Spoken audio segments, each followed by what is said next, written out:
The sun setting on the Renaissance Center in Detroit, Michigan. And just to the north, it's the Palace of Auburn Hills, where a sellout crowd of over 21,000 have come to see the Beasts of the East. The Knicks and the Pistons in Game 3 with the best of 5 tied up at 1 game apiece. Hello again, everybody. I'm Ron Thulin. The Detroit Pistons come in averaging just a shade under 99 points a game, which is second worst in the NBA. Now, during the playoffs, not much better.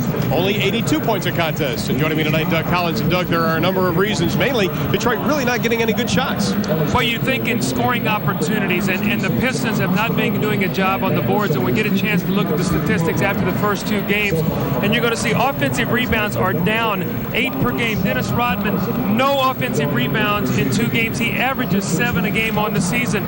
Total rebounds are down 14. You don't get fast break opportunities. You don't create opportunities by creating turnovers. So what happens? You get 71 shots a game.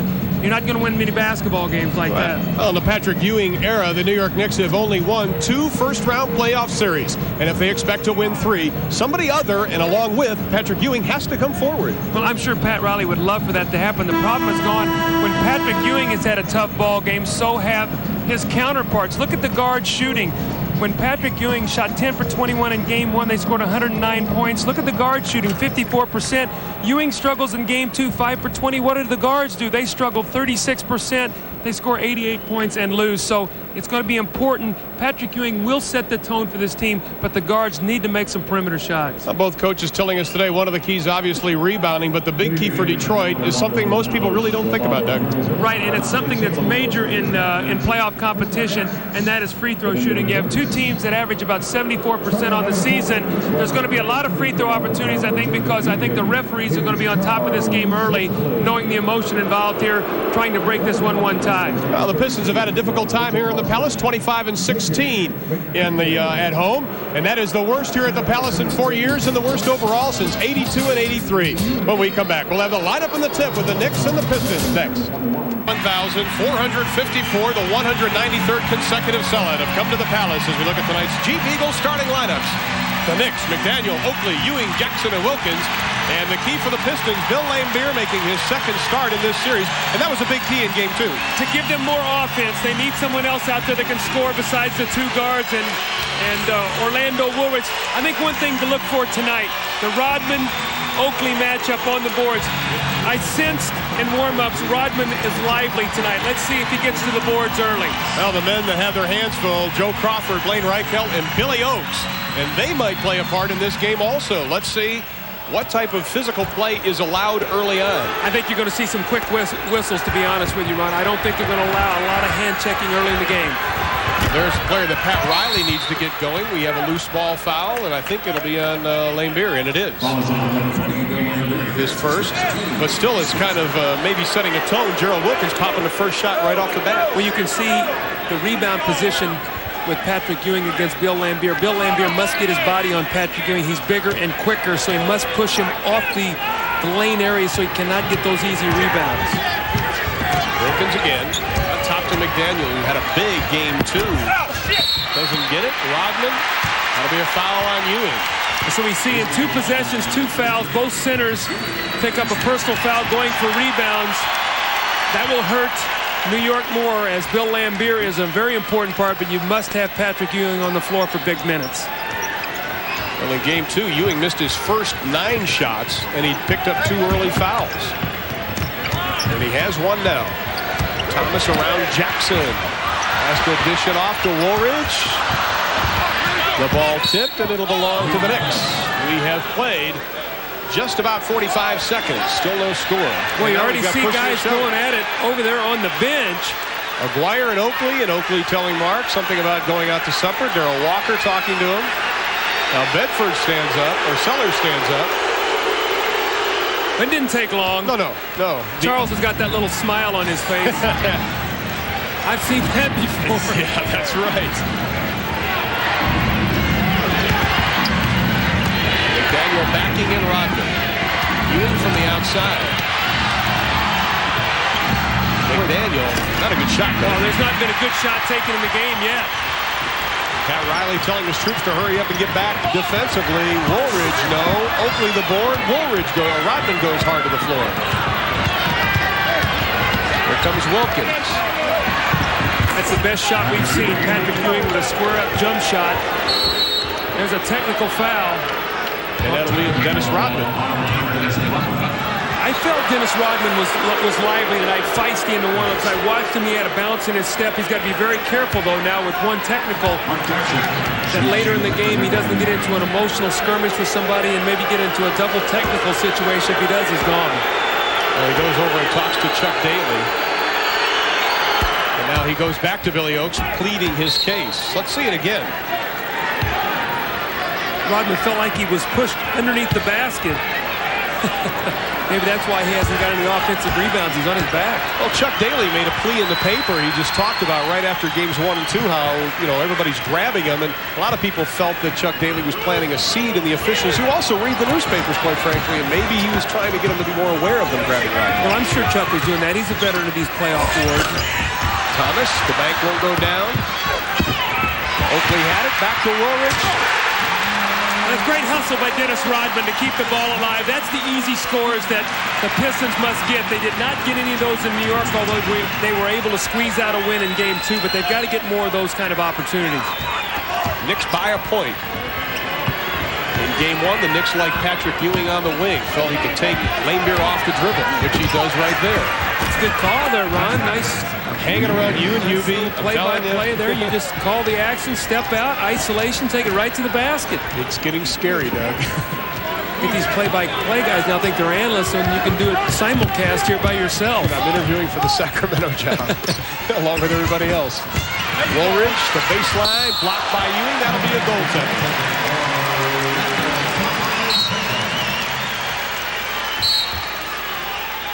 Take it to the basket. Let's not settle for jump shots. Get in there, maybe get to the free throw line. It's pretty close. Well, when you get it that close to the basket, normally you're going to get called for the goaltend. The champ of defense.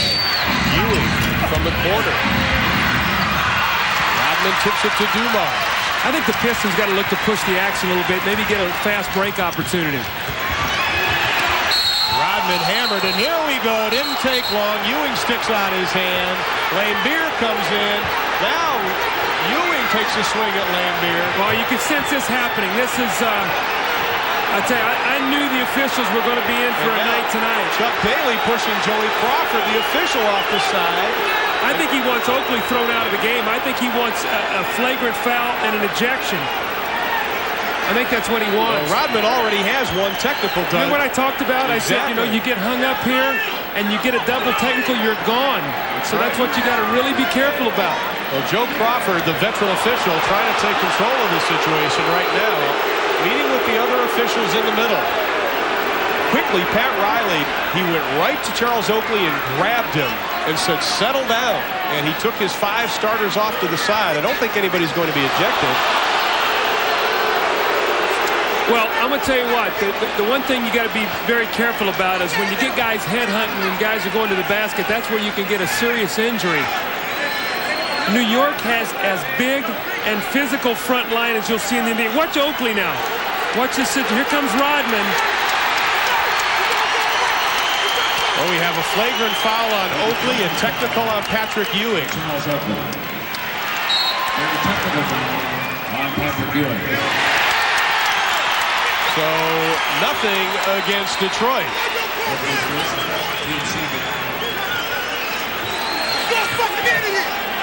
I'm kind of surprised Detroit didn't get anything. Are you surprised? Well, I think that in looking at it, it looked like as Rodman came down, Ewing came over and gave him a shove. So, the extracurricular, I could not really see all that was going on. But the initial was the flagrant on Charles Oakley, and then the push on Ewing. Dumars will shoot the tee, Doug, and then Rodman will shoot the 2 flagrant fouls. And, of course, flagrant fouls, excessive and unnecessary roughness, and a technical foul has now been called on Orlando Woolridge. So we've played 3 minutes. We've had 3 technicals. Remember when I talked about the free throws, how many free throws would be shot tonight? You said there were going to be early whistles, too. Early whistles, because you can see the emotion. These guys know that this is a very pivotal game right now. This is basically a 3-game series with 2 games being in Detroit.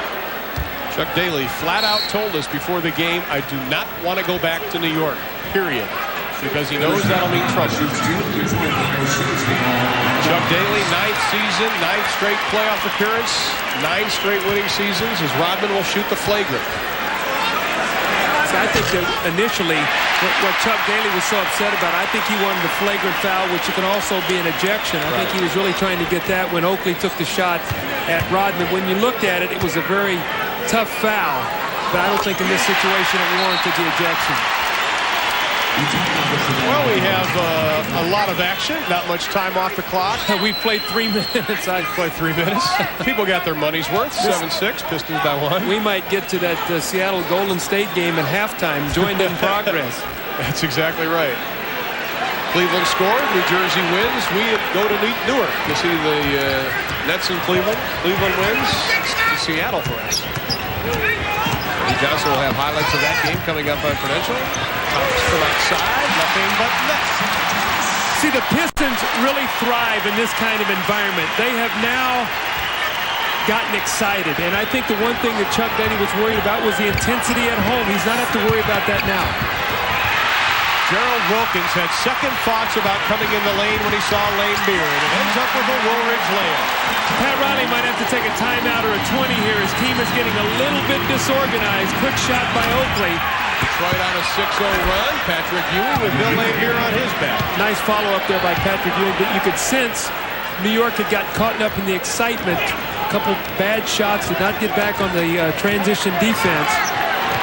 11-8 is our score. Pistons by 3, nearing the 8-minute mark of the first quarter. We've already had 3 technicals. Oh, nice what a pass. Oh, my. Dennis Rodman, a no-look Larry Bird-like pass. Woolridge with 8. He is 4 of 6. Doug, you said that forward position as the whistle and the foul is called. Now McDaniel goes up and starts jawing at Dennis Rodman. Well, see what happened now. After the whistle blew, Dennis Rodman gave McDaniel a little shove in the back.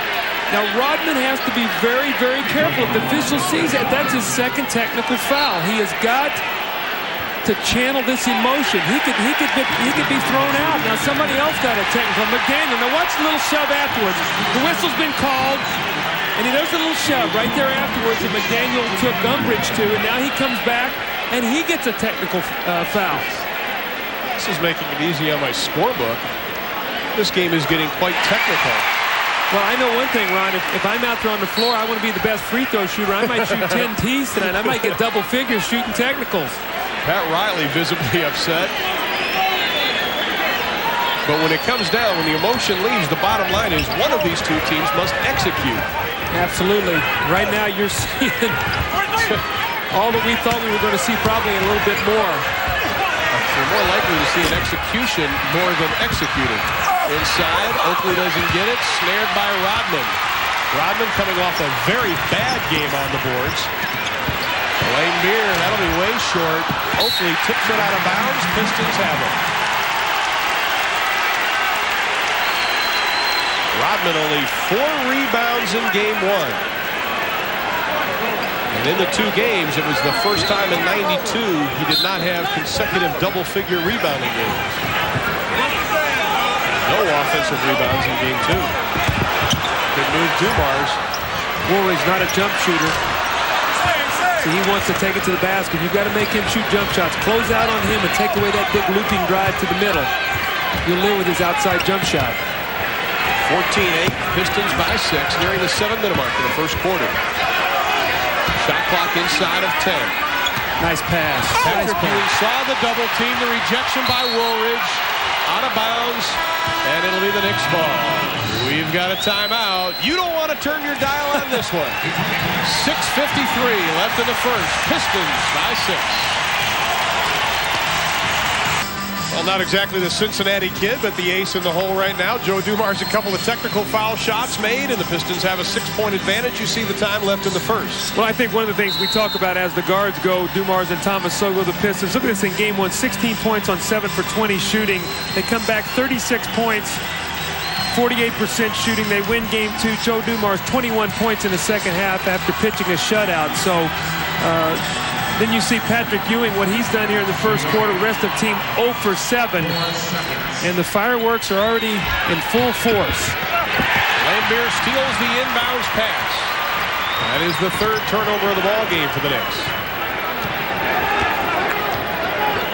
Jackson comes out. Now, they would like Isaiah Thomas and Joe Dumars to shoot off the dribble, would they not? Yeah, they do not want them shooting the long-range shot. There's the move that Woolridge makes.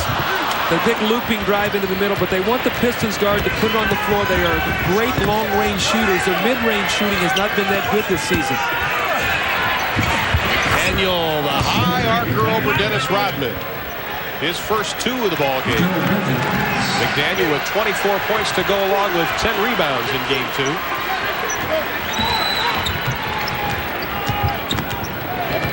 Woolridge already 8 field goal attempts. He's 4 of 8. You said that position with Woolridge and Aguirre need a couple of points to be successful in the Pistons. Yeah, I think that when you play the Pistons now, you've got to try to keep Woolridge and Aguirre under 25 points. I think when they start getting 25, 26 points, their offense really starts to kick in. They have a chance then to beat you. McDaniel gets Woolridge up in the air, had a chance to complete a 3-point play, didn't get the shot to go. Xavier McDaniel really has had a pretty good series. He's averaging 19 points. He's had 9 rebounds a game, 9 of those on the offensive board. So he really has played well in the playoff series, been one of the guys that has been able to step out and make the perimeter shot. You don't think, Doug, it's because he bought out a final year of his contract for $500,000 and he's going to be an unrestricted free agent next year? Maybe he's trying to show people what he can do. I think that helps. Isn't that amazing? Somehow the performance goes up as the money is at stake. McDaniel with both. He has 4 for the ball game. It is a 2-point contest. 5:40 left in the first. Screen roll, Lambier, Dumars. They're going to rotate out, take Lambier off the shot in the rotation. Thomas, Jackson on him. Shot clock inside of 10. Isaiah lost his footing. Lambier is able to connect with his first 2 of the ball game. That's why he's starting out on the floor right now with Isaiah and with Joe Dumars. When they penetrate and Ewing comes in to collapse, he shoots the jump shot so well. You do not have to place Sally out there on the floor. Jackson putting the left hand right on the number 11 of Isaiah Thomas. Shot clock at 7. Rodman all over McDaniel. The Ewing with 4 on the shot clock doesn't get it to go.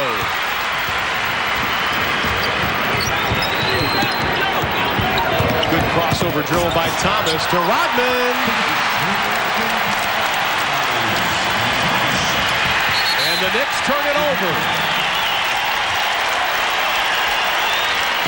New York only had 5 turnovers the entire game in game 2. Tonight, I think they already have 4 in the first quarter, so turnover is a factor. Remember, we talked about creating more opportunities, better rebounding, forcing turnovers. The Pistons have done that during the first quarter early. Didn't exactly protect the ball in the regular season. The Knicks averaged 15 turnovers a contest. Rodman with turnaround. Jay won't go. Oakley with the rebound. You know, I think Chuck Daly's happy, though, that Rodman's taken that shot. He felt like that he was focusing so much on the rebounding that he really lost the other phases of his game. You've got to be a threat out there so other people will play you. Wilkins needs to catch on fire for New York to be successful. And he has his first 2 as he's now 1 of 3 from the floor. Sally and Aguirre up off the Pistons bench. They'll check in. Now Rodman looking to set the pick on Jackson, then falls back. Woolridge left open. Ewing has to come out and meet him. The Knicks look confused defensively. Shot clock at 3. Dumars with 1, doesn't get it.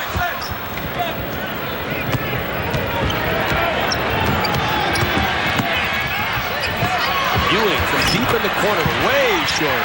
Looked like he pulled a string on that one. Did not shoot that comfortably. Did not follow through. I think he's missed his last 3 shots after hitting his first 3 out of 4.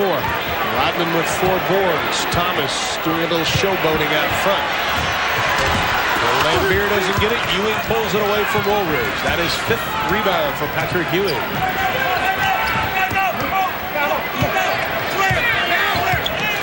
Riley wanting more people to come over closer to the bench. In a 1-man game. Look at the defense being played. I'm talking about every shot contested. Joe Dumars, excuse me, Ron. Joe Dumars tried to draw the offensive foul. He actually pulled Gerald Wilkins down on top of him. When he did, there was no call. Wilkins had to throw the shot up to prevent the traveling violation. Watch this now. Watch this from this angle. Now watch Dumars pull him down. He backs him down, There it is. 2:54 left in the first. Pistons by 4. We'll take you back to the Palace in just a second, where tempers have been kind of short tonight. Same story at the Meadowlands Arena, where it's the Nets and the Cavs. Drazen Petrovic, Danny Ferry, short fuses. Usually you have to subscribe to pay-per-view for a battle of this quality, but we give it to you absolutely free here on TNT. 59-54, the Nets with the halftime lead. Back to the Palace. All right, Ernie. Tuesday night fights brought to you by Mabel Black Label. 2:54, Pistons by 4. My goodness, is there a full moon tonight? Are we missing something out there? Yeah, it's called elimination. It's called playing golf in April. McGuire has checked in. His first shot was ugly, but Ewing can't track it down. Mark McGuire not having a successful playoff as it is. He had 6 turnovers and 11 points in game 1. For the NBA playoffs, he's only averaging 10. Well, you see Chuck Daly's philosophy, though. When he takes Lambier out, he brings Sally in the game. And to get more offense, he has to come in with Mark McGuire. So you got to make sure you got some guys on the floor that can score a little bit. McDaniel gets a good look at the hoop, and he connects as Ewing and Sally tying up underneath. Chuck Daly gave a lot of credit to John Sally for keeping Patrick Ewing off the boards and out of the game in game 2 of this series. They're not afraid to go at each other. Sally with those long arms. Side, shot won't go. Well, Dumars had a great look at the basket. Just looked like he was a little short. Didn't have his legs into it. He's a leg shooter. He's got to get the power to be able to get the strength in the shot. Daniel can't get it. Thomas Rodman beats everybody down. The baseball pass. Good job defensively by Xavier McDaniel. Jackson to the hole with the right hand. That'll be goaltending. Credit that play to Xavier McDaniel because Dennis Rodman was streaking out and had a layup. Xavier McDaniel really hustled back to get into the play. Mark Jackson now has it. He takes it to the basket. Here comes Sally. Too late. Ball on its downward flight. 2 points. 6 straight points for the Knicks. We're tied up at 18 during the minute-and-a-half mark of the first quarter.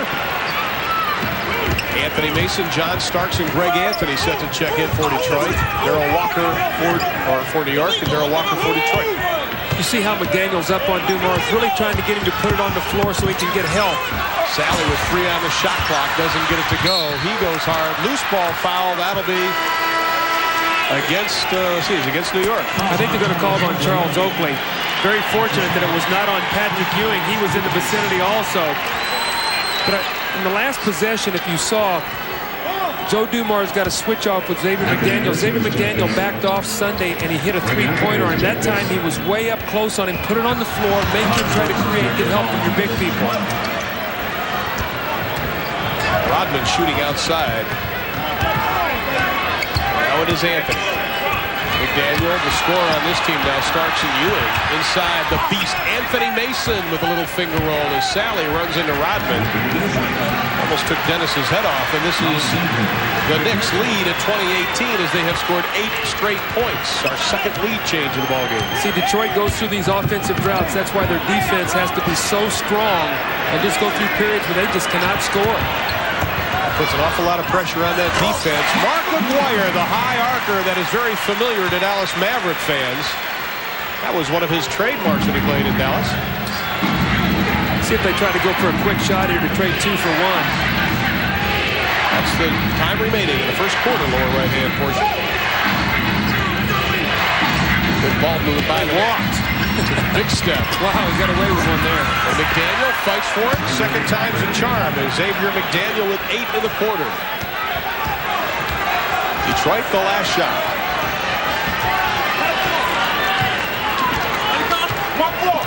Spreading the court out for Dumars.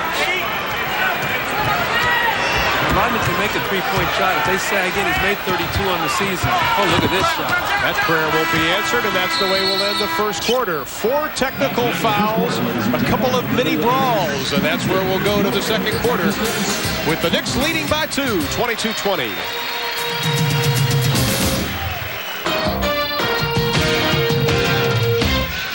The incomparable Palace of Auburn Hills, where the Pistons trail the Knicks 22-20 as we head to quarter number 2, and it has been a lively 12 minutes to begin this contest. We have had 4 technical fouls called in this ball game, 2 on each team. Neither team able to throw it in the ocean, and the rebounds, again, the Knicks are leading. And Doug, through all of the rigmarole we've had, the bottom line is New York is winning. Yes, they have. They've hung in there, and they fell behind by 6. They did a nice job, scored 8 straight points, and their defense was strong, and they really were able to take all this emotion that was going on here in this first quarter. And I'm surprised that they didn't fall behind 10, 12 points, because the Pistons really got into it, but then it's settled down now, and the execution of New York has been much better. Rodman triggers in the inbounds pass. The foul was on Greg Anthony, his first personal. Mason putting a big body on Aguirre, who uses that left arm. The fall away hits the side of the board. Here comes McDaniel to Starks. He has Anthony on the left. But you go to the big guy. He doesn't get it. The Knicks a very fragile team. In fact, one of the players told me today that he felt that if they would have lost the first game, they may have packed up the tents. Well, they won that first game impressively, and then Detroit comes back and breaks through. Sally with his first 2 of the ball game. You know, Ryan, you get some interesting matchups out there right now. Mason against Aguirre. He's bigger and actually quicker and stronger than Aguirre. It's going to be very difficult for Mark Aguirre to try to back him down and shoot over him. And Mason is a very, very tough offensive rebounder, so watch him on the offensive boards. Clock at 5. Here's Mason. He's a good player. He is going to be a fine player. He's really starting to come into his own this season. He's got a lot of playing time behind Charles Oakley. In many instances, he'll swing over and has a quickness sometimes to play a small forward with that big body. He's from Queens. His nickname is the Beast, and rightly so. Look at the lumber on his forearm. Sally battling in. Inside, Walker loses the handle. Little bug loose on the rug, and we're going to jump it up. That play was made by Patrick Ewing laying on the floor. Darrell Walker tried to dribble the ball, and Patrick Ewing was laying on the floor and actually tipped it loose. Watch this now. Ewing is going to go down. He's going to fall right here. Now, Walker gets the ball, but watch Ewing. He's going to go up, and there he knocks it loose and gets the jump ball situation, which he should control. So this is going to give his team an opportunity where it looked like Darrell Walker had an offensive rebound for a score. Ewing and Walker. You know, Ron, Patrick Ewing has not posted up the entire game. Every shot has been basically 10 to 12 to 14 feet out on the floor. So it looks like they're just popping him out and trying to get better looks at the basket rather than to get mugged in the post.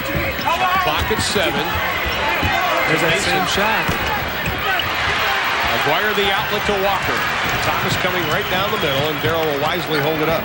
Go! And then Aguirre takes it inside, loses a little gription on the ball, and grabs the camera. Oakley back into the lineup for the Knicks. Kiki Vandeweghe will also come into the lineup. Patrick Ewing will sit down. They're going to make Kiki just wait a couple of minutes. I'd say the winning team might have 75 points in this game. I don't know if they can get to 75 the way they're playing right now defensively and the way they're shooting. Starks, whistle, no basket on the drive. And foul was on Darrell Walker. And Kiki Vandeweghe comes into the lineup. You can see the Knicks wearing their black tennis shoes tonight. They decided to do that in Charleston, South Carolina, as they went to a mini camp between the regular season and the playoffs. Tim McCormick said now Kiki Vandeweghe has some formal shoes. With Coach Thomas. The salad, top the basket. You see rookies in playoff situations. That's why Greg Anthony's not played a lot of minutes. Here comes Isaiah from behind to get the steal. The fast break opportunity, Greg Anthony is hustling back, but cannot get there quickly enough. John Sally roaring down the lane, the blocking foul, the three-point play opportunity. So I'm sure that Greg Anthony's minutes will be limited tonight, only just to give Mark Jackson a little bit of rest. It's a new experience for rookies to be in the playoffs. I know he's been in the NCAA championship, but this is a much different thing. The intensity, the pressure. the physical contact, as you've already seen, it's a different game. Until the first time you've been there, you really can't appreciate it. No one can really prepare you for it. Sally has 5, and the Pistons lead it now by 1 inside of 9.5. Pressure shown by Thomas on Anthony. And away. He's got it. Well, that's what he's put in the game for, to make jump shots. John Sally ran at him. He gave him the nice little pump fake, pulled up, took the shot, did not try to take it inside where all the traffic was at. Pulled up, made the nice jumper. Thomas inside of 3. No offensive rebounds, though, for the Pistons. Excellent job of block out by Mason. Not giving any second shots. I think he blocks out the sun. The 3 by Starks. That'll go high. Lambier being held by Oakley. Mason again, the basket and the foul. I told you to watch him on the offensive boards. Mark Aguirre cannot check him out. In fact, if you watch if there is a replay, Mason just takes and pushes Lambier out. Now watch Mason. Actually, the play before is when he got pushed. When the push was made, it's going to be a 3-point play opportunity. And Mason just muscled Lambier and Aguirre both out of the paint to get 2 offensive rebounds. Anthony Mason right now 7 points on a ball game, 4 rebounds, and that is his season average. Is New Jersey leading the Cavs at intermission? Ernie, of course, having highlights of that ball game coming up at halftime, along with Bob Weiss. Greg Anthony has been in the lineup just a couple of minutes, and he has 3 fouls. So on a permanent basis, he's leading this team in fouls. Quickly, Mark Jackson up off the bench. Pat Riley didn't wait very long to get the hook out on that. Well, he has 3 fouls, number 1, but also you got to get Mark Jackson back in the game for stability. Greg Anthony's going to give him a few minutes. Again, it's a learning experience. There you go. Side to Aguirre. Mason puts the big chest on him. That's a hook. That's an offensive foul. See, Aguirre can't get around him. He does not have the quickness, and Mason's stronger. Watch his left arm when he goes to the middle. Right there. That's the hook. Good call. That gave him the opportunity to get in to get the score. Nice call by Billy Oakes. And away, Mason and Lambier going at it underneath. Lambier comes up with the steal. Here come the Pistons. They trail by 4. 8 minutes remaining in the half. Now he can post up Kiki. They're going to have to double team him. They're going to have to come down again, and he'll score down there. Dishes off. Starks had it. He's tossed out of bounds. Shot blocked by Mason. Shot clock at 4. Lambier has to let it fly. Doesn't get it. Mason another rebound. Number 5. Starks spots up for the 3. That is way off the mark. Sally to Walker to the hole. I tell you, see a fast break in this game, and it takes you by surprise. I'm so used to about 3 bodies being on the floor before a shot's taken. You get an uncontested layup, and it's almost a breath of fresh air.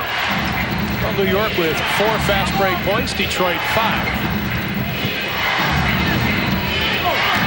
Ewing up off New York's bench. Shot clock at 3. Mason falls, throws it out of bounds, and Detroit has it. That is the 6th New York turnover. Ewing comes in. Oakley will take a seat. So now the Knicks will go with Starks and Jackson at guards, Vandeweghe and Mason at forwards, and Patrick Ewing at the middle. The coaches are going to have to do such a good job substituting tonight because so much emotion in this game. Guys playing so hard on the defensive end, it's really going to affect offense and turnovers like that to make a careless play. We've got a timeout. 6:51 remaining in a very exciting first half of the Knicks. Up by 2 over Detroit. Knicks lead 29-27. One of the few fast break opportunities, and one of the reasons it happens is you can barely see Darrell Walker in your screen here to the right. He recognizes John Sally is on the same side of the floor, so when the outlet pass is made, he's going to cut across the floor.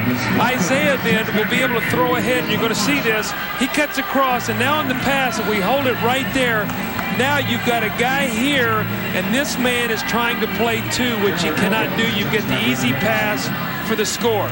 Excellent recognition by Darrell Walker, and this is what the Pistons need to get a few more of, because in the half-court game they are struggling big time to get good shots. 6:45 left to be played in the first half. Another turnover. That is number 7 for the Knicks. Thomas sees a little bit of daylight. The scoop won't go. Rodman the follow. I think that's his first offensive rebound of the series. He might have kept a couple of them alive, but that's the first clean offensive rebound he's gotten in the entire 3-game series. Ties it up at 29. Dumars, Woolridge up off Detroit's bench. Ewing, how many times have we seen the Knicks falling and just trying to toss something up? Well, I tell you what's happening. They're seeking contact, and when they're doing, the defense is backing off, and the guy's stumbling and falling. McGuire, the 5-footer, goes about 8. Offensive rebound, another opportunity. Another opportunity to give yourself a chance to score. When you shoot a poor percentage, you got to get more shots at the basket. McGuire picks, lets Thomas go around them, but they can't complete. And that pass wasn't there. It's what you draw up on the board, back screen, but Isaiah was covered. Dennis Rodman should have swung the ball to the top of the floor, tried to make the spectacular play. Knicks, who have not advanced past the second round since 1973-74, looking to get past the first. Here comes Walker to McGuire. He's lucky Rodman was standing there. He wants the ball against Wilkins. He's got Wilkins posted. They'll throw it in there. He has the left arm on Wilkins' left shoulder. Shot clock at 7. Sally inside. The whistle, the foul. The basket won't go.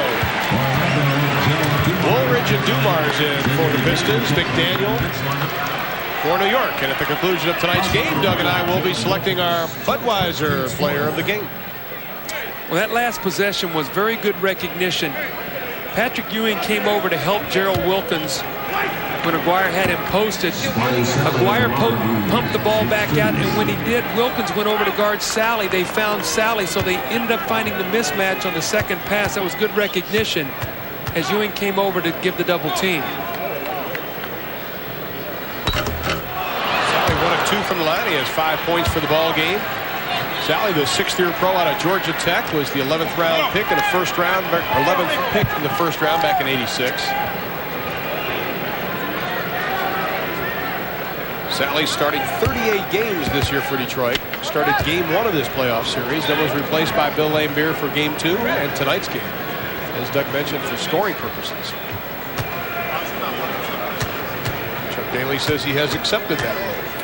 Well, after Patrick Ewing got off to a very warm start at 3 for 4, he's missed his last 5 shots, so he's now 3 for 9 from the floor. Really has not posted up much. Everything has been at medium-range jump shot. He was only 1 of 12 in the first half of game 2. Whistle, the foul, and that'll be on the Pistons. Well, coming up at halftime, the Prudential Halftime Report. Ernie, of course, in our studios, along with Atlanta head coach Bob Weiss. They'll preview tonight's Game 3 of Golden State-Seattle series, plus an update of tonight's Cleveland-New Jersey contest. That's all coming up. Much more here on TNT. And just a reminder, don't forget, don't touch the dial tonight. We got a dandy out west for you. The Warriors and the Sonics, with that series tied up at 1 game apiece. And that'll be following tonight's contest. Wilkins, the 3rd point. George Karl, Seattle Sonic coach, will be on live with Ernie at halftime. George, who just a couple of months ago was in Spain. He's done a tremendous job with his team. Should be very happy the way that team has come along in the last 3 months of the season. Playing excellent basketball and have a chance to do some big things in the playoffs tonight. A very important game in Seattle Supersonics. You and I saw him, but we like him. Sally, the running J, won't go. Joe Crawford has the whistle blown. Mason picks up the foul. That is his first. New Jersey and Cleveland still doing battle. Can you believe Danny Ferry getting in a fight? They teach that at Duke? I hope not. I hope not either. Sally will return to the stripe. Boy, things have kind of come to a screeching halt after that first 3 minutes where we had 3 technical fouls, a little bit of pushing and shoving. We've had 4 tees already in the ball game, in case you just joined us. Sally, this is the first. The technicals being called on Ewing and McDaniel for New York, Rodman and Woolridge. Charles Oakley started things off by getting in a little verbal sparring with Mark McGuire and Darrell Walker on Detroit's bench. And New York has only scored 9 points this period, Detroit 10. That qualifies as a screeching halt.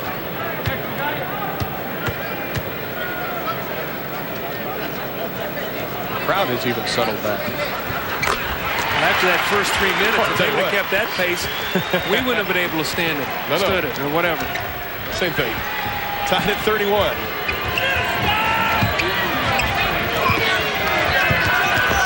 Wilkins to Ewing, the baseline jumper. Well executed play. That's old Pat Riley's C play when he was with the Lakers. A little corner screen roll. Remember that very well. Used to be Magic Johnson used to run it oh so well. Now it is Jackson on Thomas. Has to give it up to Sally. Ewing giving him some room. What a spin move by Sally as Ewing slips.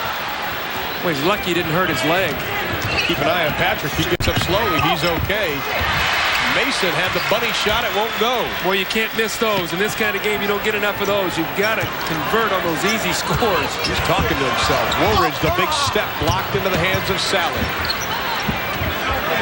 Dumars gets a great look at it and buries it. His first field goal. Now, he's the kind of guy, once he makes one of those, he might hit 2, 3, 4 in a row. It happened. Pat Riley's going to call a 20-second timeout. But it happened the other day in New York. He hit his first one, then he hit a couple threes after that, really got onto a roll, ended up with 21 points in the second half. Well, we've got a timeout. 3:46 left to be played in the second quarter, and the Pistons and the Knicks tied up at 33. We'll be back. This is the C play of the New York Knicks. You're going to see it materialize here. The screen down, Gerald Wilkins is going to pop out. If you hold it right there, the guy cuts through the lane like this, looking for the pass. If he doesn't get it, here comes Patrick Ewing. You play screen roll. He rolls to the basket. They run it to perfection. Here comes the screen. Boom, the roll, and the little jump shot. Excellent execution.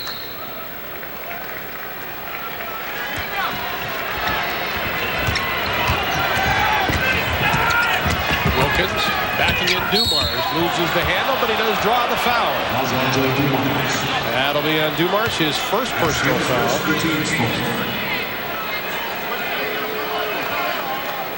We talked about free throw shooting being important as the guards right now play also important. New York, Detroit, neither one tearing it up tonight.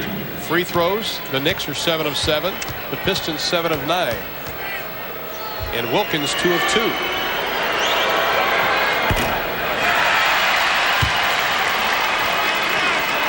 Pat Riley, most playoff wins, highest playoff percentage. Of course, he won the titles with the Lakers in 82, 85, 87, and 88.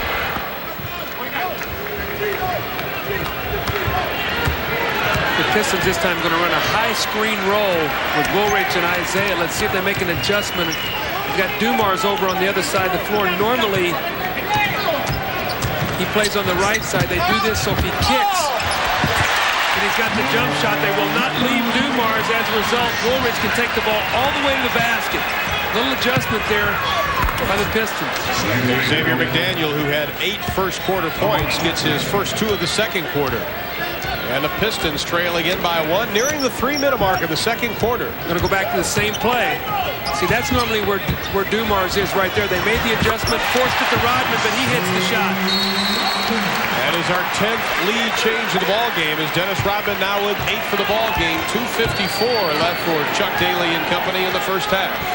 The biggest lead for the Knicks was 4. The biggest lead for the Pistons, 6. Ewing, the spin move doesn't get it. McDaniel tries to follow it up, and that's going to be an offensive foul. Pat Riley is up off the bench. Xavier McDaniel, though, is very active on the offensive boards. Remember, he had 9 offensive rebounds the first 2 games. A little spinning jump shot on the baseline. There's the play to clear himself. McDaniel lowered the little left shoulder, and when he did, it was the foul. McDaniel does have 3 offensive rebounds already. Woolridge loses the glasses, doesn't get the shot. Offensive rebound. Dennis Rodman, another opportunity for the Pistons. Woolridge just tosses his glasses over to the Piston bench. Isaiah. That jumper was really flat. Never had a chance to go in. Ewing with the rebound. Isaiah just 1 of 5 now from the floor. 2 minutes left in the second Mason backing in on Rodman. The left-handed shot gets the roll and going hard as McDaniels. He reached up and tried to grab Woolridge's feet as he ran by. Mason is a load inside. He backed in and backed in and backed in and just got the shot. He has been the real key. 9.6 rebounds, 2 blocked shots. Tremendous first half for Anthony Mason. This is a man who was playing in the CBA last year and last summer was playing in the USBL for the Long Island Surf. Sally, whistle, we've got a grab. 1:34 left to be played in the first 24 minutes. So Knicks lead it by 1. A foul is on Ewing. That is number 2 on Patrick. 1+. He shoots 2. Of course, we have George Karl standing by out west in Seattle. Bob Weiss with Ernie in the studio. We'll take a look at that Warriors-Sonics game, and we'll keep you posted on that Cavs-Nets game, which is probably just about underway in the third quarter.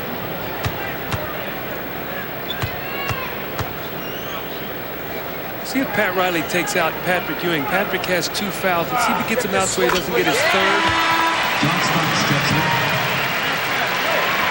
Starks comes into the lineup, and Ewing will stroll off. I think that's a good substitution. You'd like to have Patrick Ewing to have 4 fouls going into the second half rather than 3, because you pick up your 4th into the third quarter, and now you have to sit for long periods of time.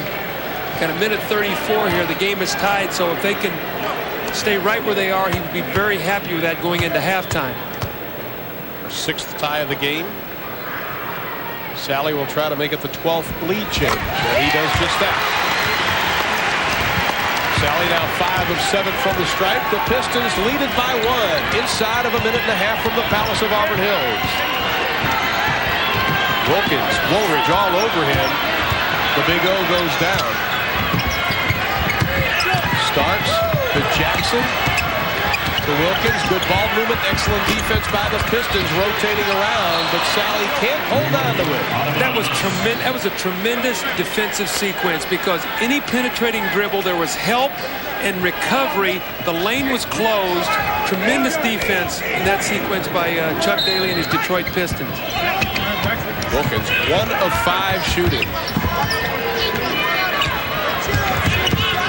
Oh, well, McDaniel got away with throwing Rodman out of the post. And Rodman is just bumping bellies with him. McDaniel goes around him, doesn't get it. Mason again, an offensive board in the hoop.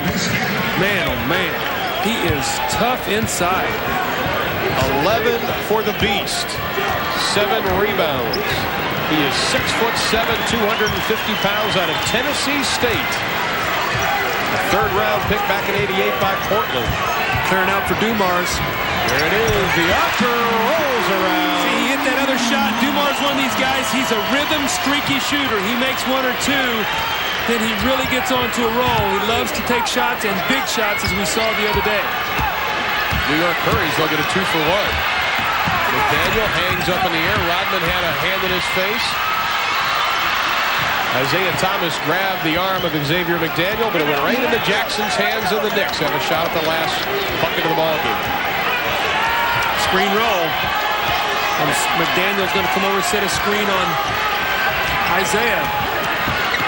And McDaniel and Jackson run into each other. Wilkins from three-point land. 1 second left. Woolridge not able to get it off, but what an exciting 24 minutes from the Palace of Auburn Hills. We've had technicals. We've had great defense. And we'll go to the locker room with the Pistons leading by 1, 41-40. Stay with us. Ernie Johnson and Bob Weiss for the Prudential Halftime Report is next. To the Palace of Auburn Hills, where we had 4 technical fouls in the first quarter, but we did able to manage to get through 24 minutes. 41-40 is our score. Along with Doug Collins, I'm Ron Thula. When you look at the stat sheet, the one thing that stands out, both teams are shooting absolutely terrible, and for Detroit, it's also coming from their guards. Not shooting very well right now. Well, 3 for 10 if you want to throw in Darrell Walker. They're 4 for 11. I think the one thing you have to look at, though, they got 42 shots at the basket, which is on track to get 84 attempts, which is more than they've gotten in the series so far. Both teams shooting miserably. The defense and the physical contact has really not allowed guys to get good looks at the basket. How about this? 14 lead changes, 6 ties. This is the same halftime score as Game 2, in which, of course, the Pistons won 89-88. And Doug, there was a lot of pushing and shoving going along in that first 24 minutes of play. Well, let's talk about adjustments, okay? This is a play that the Pistons like to run. I think they call it their 14 or 15 play, and And they started out the series with Joe Dumars being here, but they moved him over to here, and I'll show you why. Because the way the switching is going on now, as we go off the screen roll, you're going to see him trap the screen roll. Okay, and on the rollout, we stop it right there. Here is Woolridge. Here comes Ewing. They will not leave Joe Dumars. So what happens now? It gives gives Woolridge the chance to isolate and take the ball to the basket. Little subtle adjustment that you make when you're watching films. They got 2 scores off this in succession. And here's a little bit of the contact. I remarked earlier about how McDaniel just threw Rodman out of the post. He gets the isolation. He takes it to the basket. Sally's going to help out. And who's going to be there for the offensive rebound? But Anthony Mason, who had a big first half, 11 points, 7 rebounds, 3 on the offensive board. So he's a guy that can flourish in this kind of activity because it's the strong inside muscling. Same starting 5s for both teams. We are underway. Second half action, and Isaiah Thomas opens up the scoring. He is now 2 of 6 from the floor. Lane Beer only played 12 minutes in that opening half. That's the fewest minutes among all the starters. Outside Jackson. Told me last night he felt that he had to produce a little bit more. It was on his shoulders to make this team go, be it shooting or passing. Lambeer gets around Ewing, can't complete the play. But see, that's what Ewing wants to do. Lambeer is a catch-and-shoot player. He forced him to dribble, never got his balance. Shot was short, so Ewing did the right thing. Chased him off the quick shot. Shot clock at 10. Thomas on Jackson. Works off the pick by Oakland. Shot clock at 3. McDaniel with 2. McDaniel with 1. Count it! Excellent defense. Xavier McDaniel hit a tough shot. He's now 5 for 12 from the field, but you could not have played that any better than Dennis Rodman did. Recapping the technicals, Ewing and McDaniel each have 1. Rodman and Woolridge for Detroit each have 1. Thomas splits the D, tries to hand it off to Rodman. McDaniel and Rodman fighting for it. And it's blue ball. You can, Ron, you can see as anybody penetrates, there are 5 New York players in the lane. So any kind of handoff pass that Isaiah just attempted is going to be deflected. They're going to have to space the floor and kick out to make some jump shots. They're not going to be able to get that ball in the lane because everything is closed down. Pat Riley, Doug now yelling 5 down for New York. That means get the ball into your center. Your 5-man is your center. Get it into your center, isolate, let him go to the basket. We told you in the first quarter, they really feel that Patrick Ewing can take Lambeer off the dribble on that wing. Lambeer picks up his 3rd personal foul. First team here in the second half. New 24 for the Knicks. They trail by 1, nearing 2 minutes played in the 3rd quarter. Wilkins, another good look at it, still can't put it down. See Oakley just strong-arm Woolridge out of there and able to keep the ball alive. Another possession. Wilkins 1 of 7. Patrick Ewing from 15. We've got Woolridge and Oakley heating it up underneath. That foul will be on Detroit as we take a look at tonight's GMC Truck scoreboard. In the 4th, it is still New Jersey by 6. Well, as I talked to Chuck Daly before the game, they made a switch defensively. They took Woolridge on Oakley. And the whole job there is to just try to keep Oakley off the offensive boards. Face guarding, do whatever you have to do. If you have to go out of bounds, check him out of bounds. That time you get called with a foul. Like I said, New Jersey by 6. Cleveland by 6. Inside Ewing. Pretty good looking shot. Left side of the basket. Comes around the other way. We'll see what happened there. Oakley's too strong for Woolridge. And what happened? 3 times he kept the ball alive. Twice. Then he gave his team a possession. Finally, Ewing got the score. Another time there was a foul. So give Oakley a lot of credit on that series. Isaiah tries to penetrate in the paint. Ewing with the rebound to Jackson. We'll have to keep our eye on Oakley and Woolridge underneath the basket because Charles is going to really try to push and shove and root himself in there so when the shot goes up, try to take advantage of Woolridge. Double team. Ewing gives it off to Wilkins. 1 of 8 now. McDaniel there to clean it up. Long shots, long rebounds. Your guards got to get back in there and rebound the basketball. One of the things the Pistons always did in their championship years was their guards rebounded very well on the defensive end, specifically a guy named Vinnie Johnson. They really miss him on the boards. New York 6 straight points here to open the third quarter. Woolridge pulls it up from 15. Oakley with the rebound. McDaniel wants the ball. Rodman comes out on him.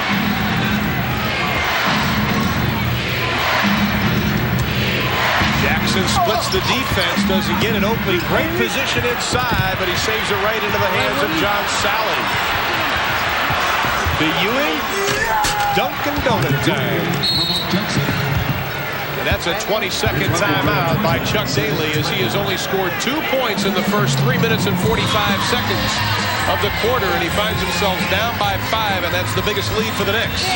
John Sally got caught trying to do too much with the basketball, tried to cross over in his own backcourt. When he did, he's picked clean, and you give Patrick Ewing an easy 2 points. There's Jackson coming down the paint. But again, there's Oakley. You see him coming from out of bounds to keep the ball alive, and there it is. Ewing knocks it loose. Jackson picks it up.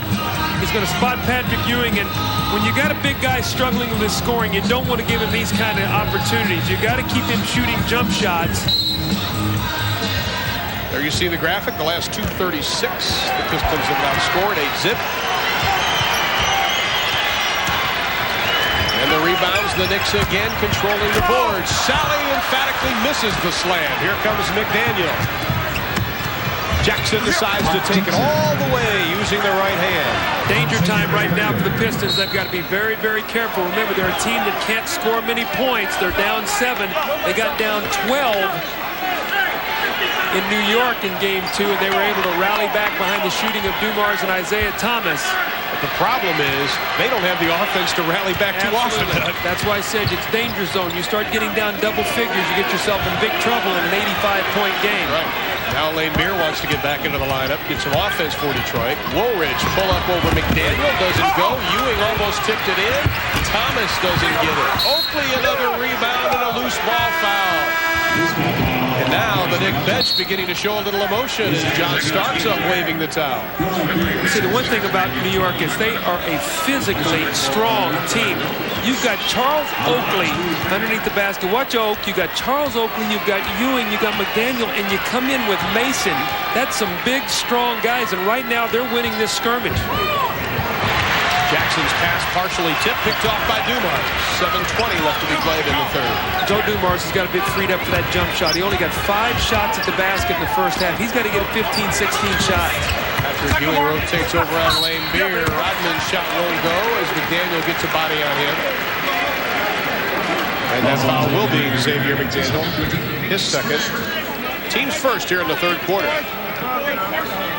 As I talked to Chuck Daly before the game tonight, he said, you know, I'm having the hardest time getting my guard shots. They're doing such a good job defensively. And when you look at it, I mean, Isaiah 5 shots in 21 minutes in the first half. Dumars 5 shots in 19 minutes. And those are the guys that got to get a combined 30, 32 shots. So somehow, some way, they've got to be freed up to get some shots at the basket.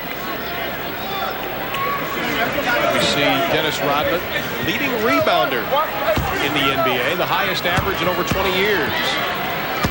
They call him the Worm. This is a young man that's been going through a lot of personal problems off the court, and it has been written here in Detroit that it has affected his play, and Rodman, quite frankly, says, I am not going to let it affect me in the playoffs. Little half-court trap. Detroit trying to get them out of the rhythm of their offense, forces Oakley into a shot that he should not have taken. That was an afterthought. You don't mind if it's a primary part of your offense. That was sort of an afterthought. I better take this shot. Detroit has missed 6 in a row from the field. Rodman getting Ewing's hand off his backside. Shot clock at 8. Thomas around the double team of Oakley and Jackson. Sally from 20, and he's got it. Back to a 4-point game. See if they come back with a trap. Looks like they're going to show a little 1-2-2 trap again. Get the ball out of the guard's hands. Disrupt the timing of the offense. Doing the baseline over Sally. Quiets the crowd of 21,000 plus. Well, Patrick Ewing has really improved his shooting. In his last 3 shots. Jackson nose to nose with Thomas. 6 minutes left in the third. Sally off the glass. McDaniel, the big rebound, his 8th. Spins, forces, doesn't get it, but he draws the foul. And that will be on Dennis Rodman, his 3rd. Well, we have 5:49 remaining in the 3rd quarter, and the Pistons down by 6. A standing ovation for the Pistons. The cheering led by John Sally down low.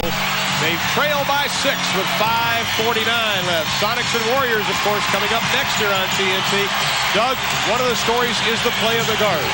Well, we talked about so much about how Isaiah Thomas and Joe Dumars, they need the scoring. You see again, 7 for 20 in game 1, 16 points. They lose big time. Come back with 36 points on 14 for 29 tonight. They are 4 for 13 for only 10 points. They trail by 6 with Xavier McDaniel shooting 2 free throws to try to push this lead to 8. Pistons shooting only 2 for 9 this quarter. Ewing and McDaniel, 5 of 7 between them in this period. So the 2 big guys have taken control for New York, as they are 6 of 13 here in the 3rd. McDaniel now with 15 for the ball game. In the 4th, New Jersey by 1 over Cleveland. Ernie's in the studio. We'll keep you posted on that. Let's see if Joe Dumars can get a shot out of this timeout. I really think they got to get him going, maybe a 3. Sally around Oakley. Ewing with a big block, and he goes hard to the floor. His 2nd block of the ball game. The guy who's taken the shots this quarter has been John Sally. That's at least 3 or 4 field goal attempts. He's made 1 of them, but the other ones have been turned out. Ewing has the look in his eye, doesn't get it. Wilkins had a shot at it. Dumars picks it away. Jackson on Sally. Lambeer spotting up for the 3. There it is. Cut it.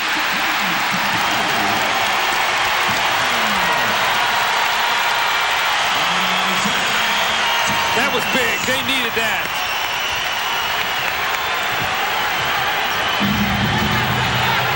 Down low to Ewing. Lambeer comes over to help. Doesn't get it. Rebound Rodman. He leads the break to Thomas. 10th board for the Worm. Sally. Whistle and a foul. This is one of those surges in the NBA you see that you have to withstand. Pat Riley's got to tell his troops to calm down a little bit. Well, they had 2 good shot opportunities. You think about this, Ron. Ewing missed 2 very, very makeable shots in the lane. It looked like he shot them too quickly, almost like he was expecting the double team. The last 2 possessions, they played him straight up. He's thrown up a quick shot, and then the big 3 by Lambeer. If Sally can make these 2 free throws, you cut 5 points off this lead in a real hurry. Sally with 2 points here in the 2nd half. Takes his time and is short. Sally averaged 9.5 points on the year. He's now 5 of 8 from the stripe. During the regular season, he was 72%. Everybody in the Palace nervous. If the Knicks win, they're guaranteed at least going home for Game 5, unless they can sweep Game 4 here Friday. We'll stay with you because we've got a little Jersey Cleveland update coming your way in just a second. Sally makes the 2nd. 4:35 left in the 3rd. A 3-point advantage by New York. Trying to post Wilkins against Joe Dumars. McDaniel again, the follow, Xavier McDaniel. His offensive rebounding is a major key in this series. He has 9 offensive rebounds in the first 2 games. Tonight he has 4. So he has been an important cog on the offensive boards for New York. 7 of 15 from the floor. Wilkins, his last 3 shots have hit the back of the iron. Shot clock at 3. Shot clock at 1. Sally lets it go, and that should be a 24-second violation, and it is. See, Isaiah could not penetrate against Mark Jackson. The shot clock wound down, and again, the ball ends up in John Sally. I don't think Joe Dumars has attempted a shot in this quarter. Marty Aronoff, our crack statistician, says Sally has 5 shots this period. Joey D, the big 0.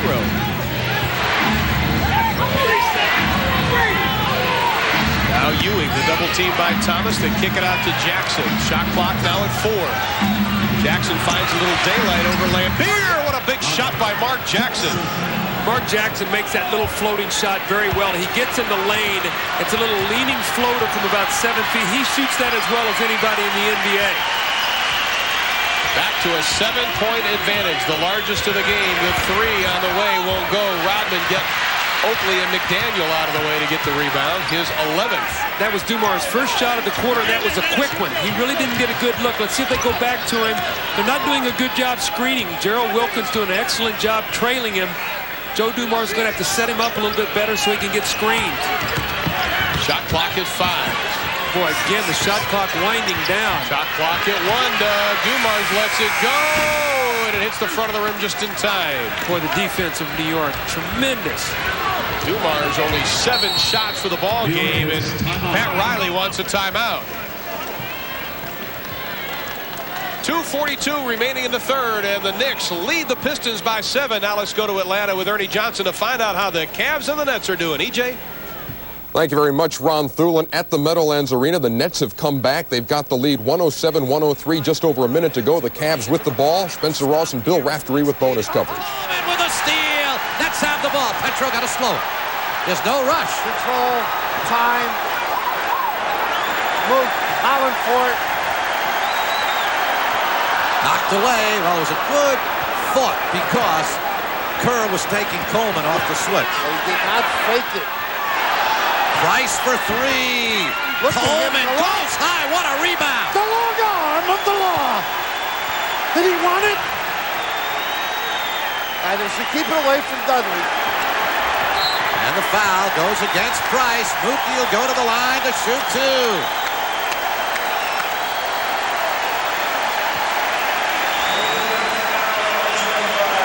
Bill Fitch trying to calm Draws down a little bit.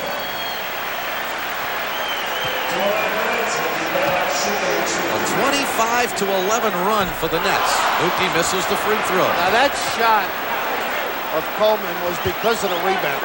Yeah. Our guy's on top. I mean, he went up with authority. Big free throw. 1 of 2 for Mookie, who now has 10 points. The Nets by 5. 25.4 seconds remaining. No fouls. Just let them get a shot and hold on to the basketball. Just try and kill a little time. Make them take 10 seconds. Use the clock. Nothing silly. Excellent understanding by the Nets on riding a guy in a play. Mills on one box. Back screen on Coleman. He goes to the box. Occasionally a mismatch. They didn't double all the time. When they did, he found somebody. And that rebound by DC. Oh, how often have we seen him come up with a big play? Watch this. This is his and nobody else's. Look at that. And the gather, I mean, he was up with the big people after that one. When that ball comes off the rim, I didn't think he had a chance at that rebound. That's Williams behind him. Big time snatch. Grab it. And he couldn't get both hands on it, but 108-103, the Nets by 5. Now, since Coleman and Petrovic returned, take a look at that. They have 18 of the 28 points. The Nets were down 10, and now are leading in the ball game by 5.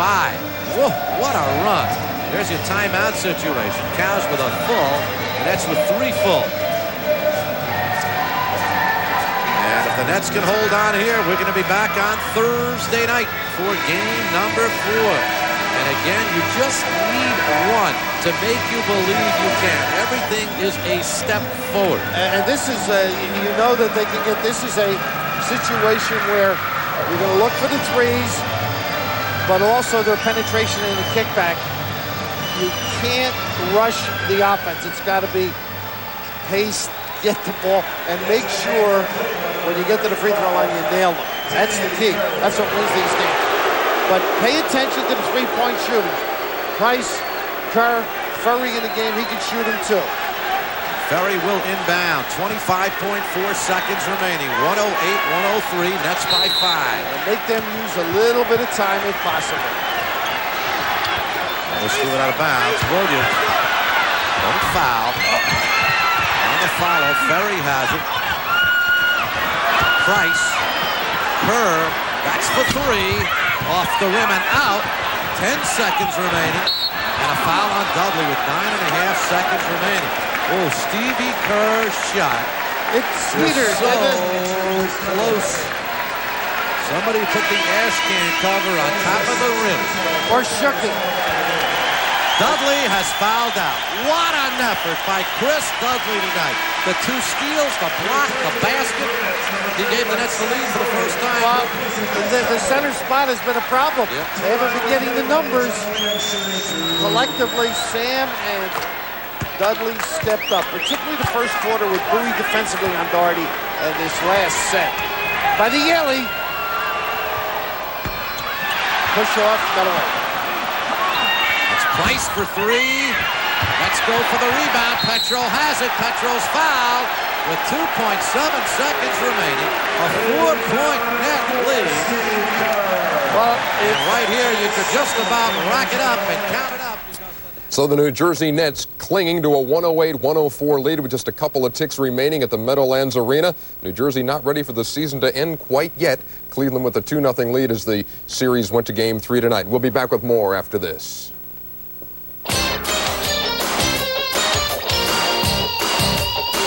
Takes off his warm-up. He'll come into the ball game.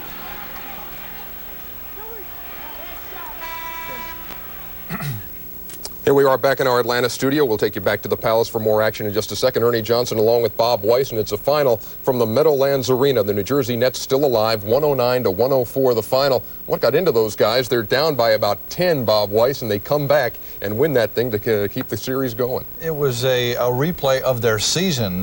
You know, all through the year, people had them out for the whole beginning of the year.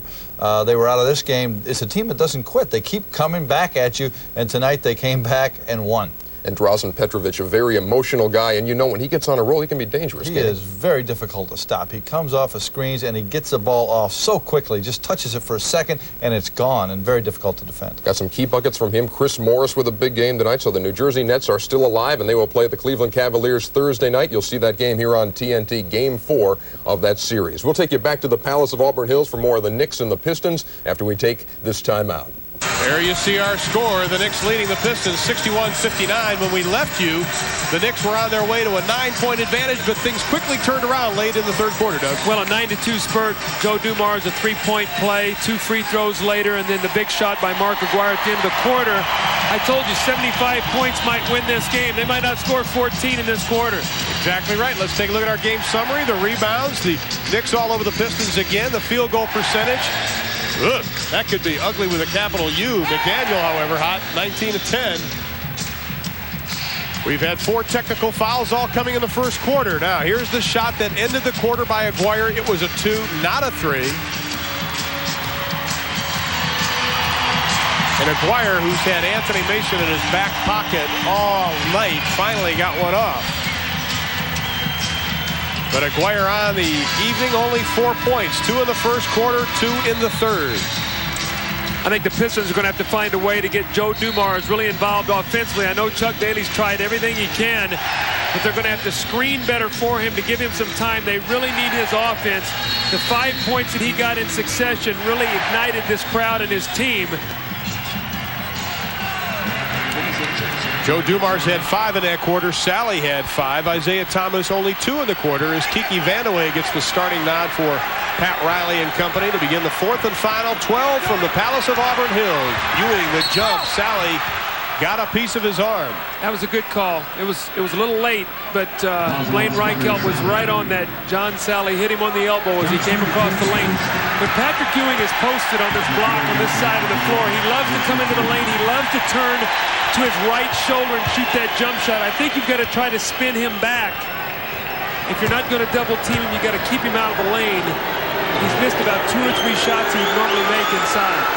He's 3 of 3 from the line. Ewing, who averaged 24 points a game during the regular season, was 5th in the NBA in scoring, 8th in rebounding, 4th in blocks.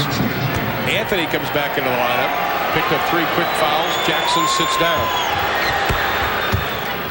So Ewing, who had 8 third quarter points, has 2 here in the 4th. 18 for the ball game to go along with 9 rebounds. Square's going to try it again. spins. This time he gets Mason up in the air. Kiki Vandeweghe with the block. Vandeweghe with 8 blocks during the regular season comes up with number 9. How did he ever get up with those shoes? So you see Mark Aguirre's got no lift in there on his shot. Vandeweghe with a block shot from behind. Inside, we have a whistle, another foul, and Anthony goes right at Darrell Walker. Anthony is feisty. Walker's not going to do anything. He's a veteran. That foul was on Ewing, his 3rd. Darrell Walker with a little smile at Greg Anthony. I think he said, your own guy got you, I didn't. And Darrell is just shaking his head at the line. Either that or he doesn't want to go shoot these free throws. Well, Darrell Walker, who said, that's true, his greatest thrill as a pro is when he played with New York and beat Detroit, believe it or not, in Game 5 of a series back in '84. That's when Isaiah put on some kind of show. 16 points in 94 seconds. He and Bernard King were sensational. Right. The Bernard-Isaiah battle. Walker 62% on the year, gets his first 2 of the evening, 4 for the ball game. The Knicks lead is 2. Now the crowd becoming a factor here at the Palace. Right shoulder turn. That's what he loves to turn right shoulder. Another foul on Sally. Dumars and Sally were on the double team now. Bill Beer, always the peacemaker, tries to plead the case. Sally's 4th. That's a technical foul. And that is John Sally getting the tee, and that is his first. And Walker now in the ear of the officials. So now Mark Aguirre standing in front of us talking about his luck. And I hope your kids are all asleep with the cheer going on here at the Palace.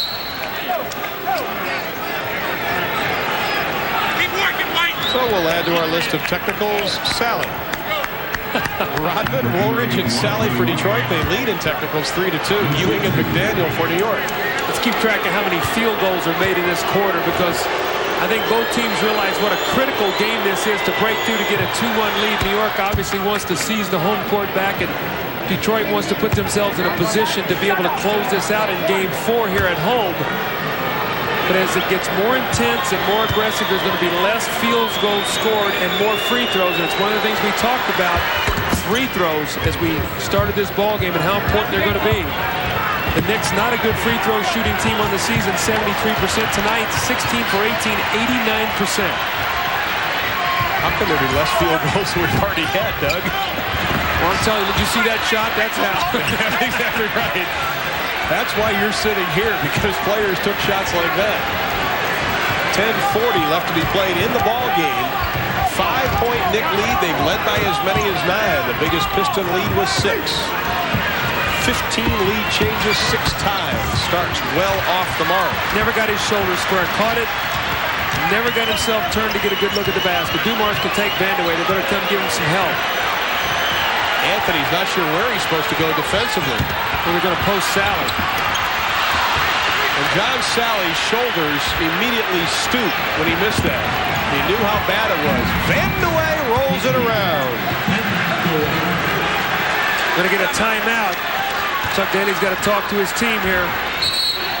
And he needs it.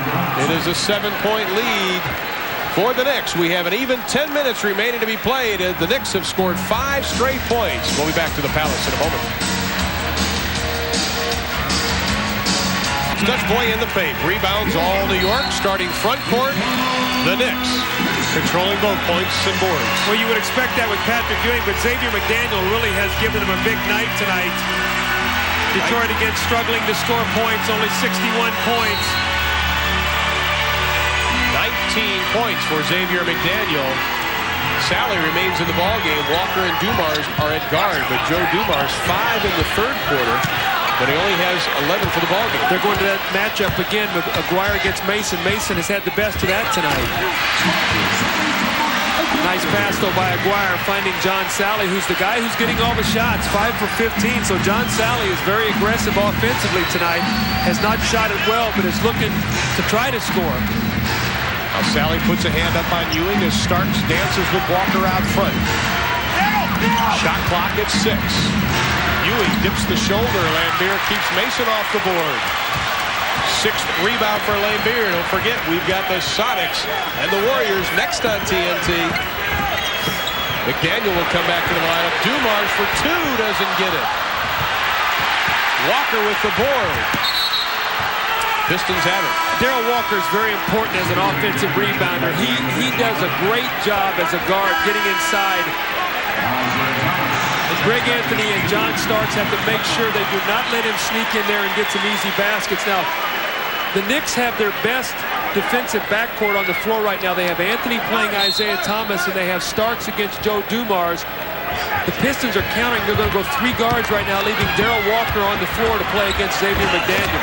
You see the final of Cleveland and New Jersey. That'll go to game 4. Lambier, the basket and the foul.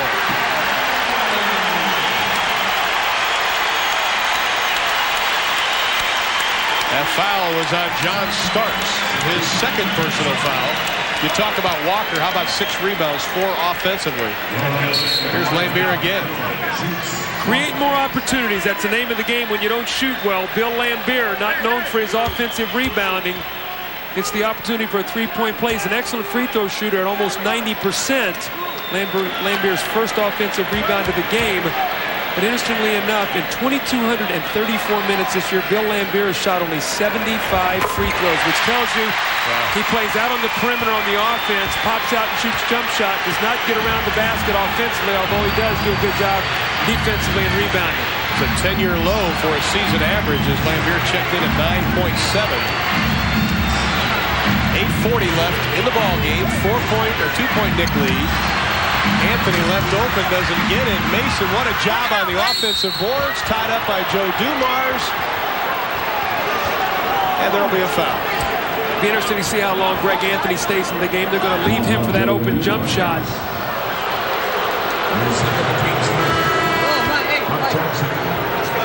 That foul was on Dumars, his 2nd, and Anthony will head off to the floor. He gave Jackson just enough time to catch his breath. Well, what was happening was the guy who was guarding Greg Anthony was going to double Patrick Ewing. They were not going to rotate out to him. It's a lot like the Celtics with Dennis Johnson used to be, making him make the big shot. Ewing, a big offensive rebound. Sally puts it right back to him. But the Knicks control. Now, Patrick Ewing on this side of the floor posting wants to come to the middle with a little hop step. He's yelling for the ball.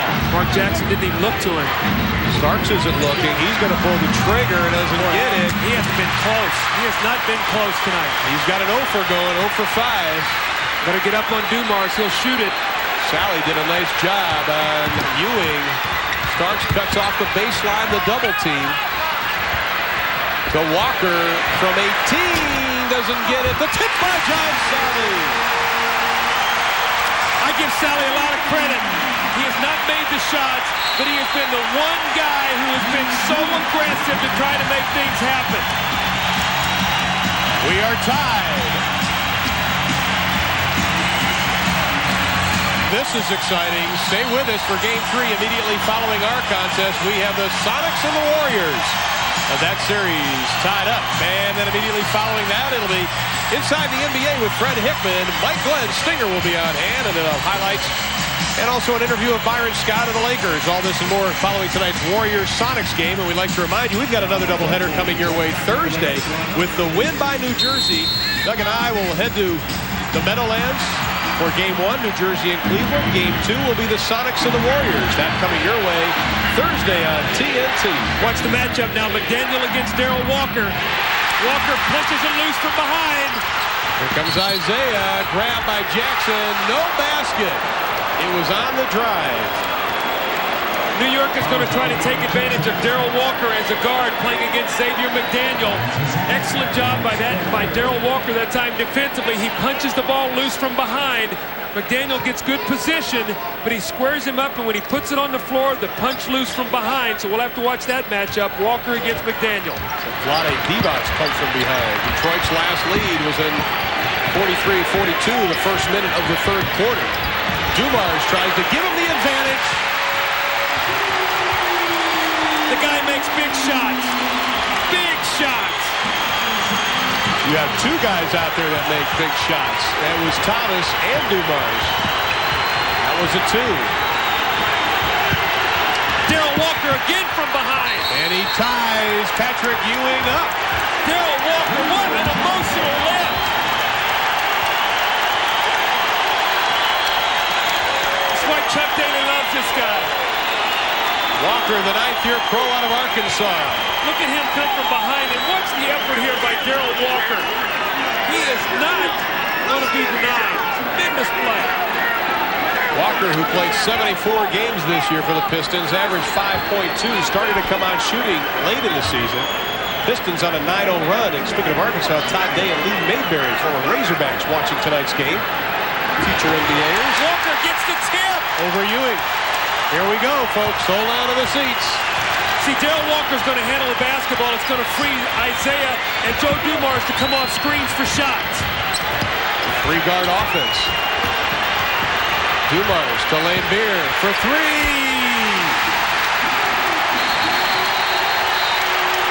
The Knicks need a timeout.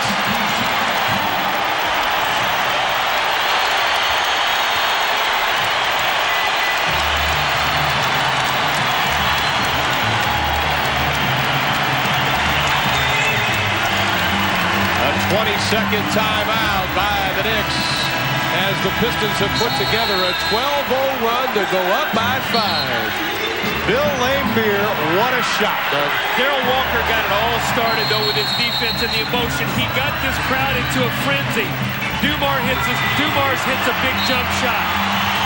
Darrell Walker with 2 steals. He beats Ewing on a jump ball. And now Lambeer with the big 3. Up 5, and now the defense of the Pistons, you're going to see really gear up. They start to feel they have a chance to win this ball game. Can Pat Riley find the leadership in Mark Jackson and Patrick Ewing to withstand this run? Where you see the defense. Look at Isaiah Thomas. If that's on Sally, that'll be foul number 5 on Sally. That would be a major loss, and Dennis Rodman, who hasn't seen much action, quickly comes back into the lineup for Sally. The versatility, though, Sally and Lambeer playing together gave them a big lineup. John Sally did not shoot well, but he has played a sensational game, been so active on the offensive end. 18.6 rebounds for Spider Sally. Now Ewing puts a forearm into the chin of Rodman. Throw it back to him. Double team by Walker. Starks looks for the 3, and he buries it. Big shot. Man, are we seeing some big-time shots. Starks buried a 3 against the Atlanta Hawks. I'm sure Bob Weiss back in our studio just said, I remember that kid. Patrick Ewing made a great pass out of the double team, though. He read the defense and where the double team was coming from. He spotted the open man. Shot clock at 7. Lambeer lets it fly. Oakley gets a piece of him. Lambeer goes down. And Oakley just looks at it. That'll be Oakley's 3rd personal foul. At the line it will be Bill Lambeer. The question is, I think a lot of people are wondering, is this the end of Bill Lambeer's career? Do you think it's retirement after this? Well, if it is, it's been a remarkable career, what he has meant to this Pistons. You talk about Isaiah and his talent and Dumars and all the things that go with his team and Rodman's rebounding. He is the emotional leader of this team. He is the one that sets the tone. He's the one that speaks out. And even though people don't like to hear it, his team rallies around what he has to say because they feel that when he says something, he's very honest in what he says. So he's not a guy, he's not afraid to put himself out there for other people to take shots at. 7 points this period. Lambeer missed a game this year, his first game in his career that he lost because of an injury, that he missed because of an injury. And his free throws give the Pistons a 4-point advantage, 5.5 left to be played. Little post up, McDaniel against Walker, where he chased him off of it. Exactly. As Rodman goes out, he handles it to Thomas. Here come the Pistons up by 4. Darrell Walker is the difference in this game right now. If the Pistons win this game, he has really given them the opportunity with his defense and his great hustle. Thomas on Jackson, shot clock at 3, takes it to the hole, dishes off inside, turnover belongs to the Knicks, 24-second violation. New York has it down by 4. We are inside of 5 minutes, and Chuck Daly is not pleased with that effort. Well, you want to get a shot at the basket. He's upset that they got no shot at the basket. Starts getting down here under 5. Every trip becomes critical. Detroit has scored 7 more points than New York since going to this 3-guard offense. Ewing on Rodman, backs him in. The jumper doesn't go. Mason blocked out by Darrell Walker. And Starks commits the foul. What a job blocking out by Darrell Walker. And it starts his 3rd. Watch the block out here. This is just wanting the basketball, putting yourself in a position. Look at him. Xavier McDaniel trying to come over his back. Walker has none of it. That's 5 team fouls. So now the Pistons will be shooting free throws the rest of the way.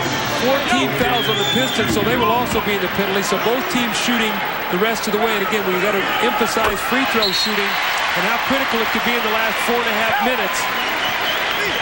The Pistons have only missed 2 here in the second half. You see the numbers on Walker. Ewing has missed his last 5 field goal attempts for New York. Darrell Walker, who is sure enjoying this 3-guard offense because he said that is one of the reasons he wanted to come to Detroit, to be part of a 3-guard offense. What he does, too, he can handle the ball like a point guard, so now you can put Isaiah Thomas and Dumars in your offense, run them off screens, and Walker can initiate, so it gives you some versatility on the defensive end. He's big enough and rangy enough and tough enough to play against a guy like Xavier McDaniel. Inside of 4.5. A 6-point advantage. Ewing on Rodman. The basket goes. Counted and the foul on Rodman, who bumps heads with Ewing. Oakley steps in between. That'll be Rodman's 4th personal foul. Rodman's giving up so much size, weight, and all that, but he's working so hard. He's trying to get his leg in underneath Patrick Ewing to upset his balance. Patrick Ewing loves to turn to that right shoulder baseline. You've got to disrupt the rhythm of his shot. When he gets that little bump and can spin, he's very much of a rhythm shooter. 7 of 7 from the line, 23 points now for Patrick Ewing. The lead is cut to 3, nearing the 4-minute mark. Screen roll, Dumars, probably Bill Lambier. He's going to rotate out, so they're going to have to do a good job making sure they rotate to Lambier to take him off the jump shot. Lambier sets the pick. Starks tries to go through it. Shot clock at 5. Thomas, the jumper, count it.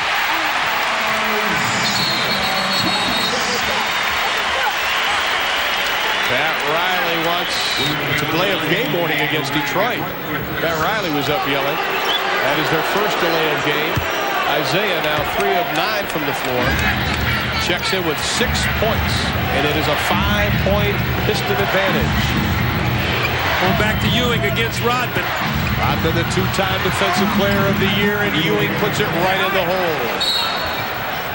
Got a technical foul on Darrell Walker for shoving Xavier McDaniel. And let's see.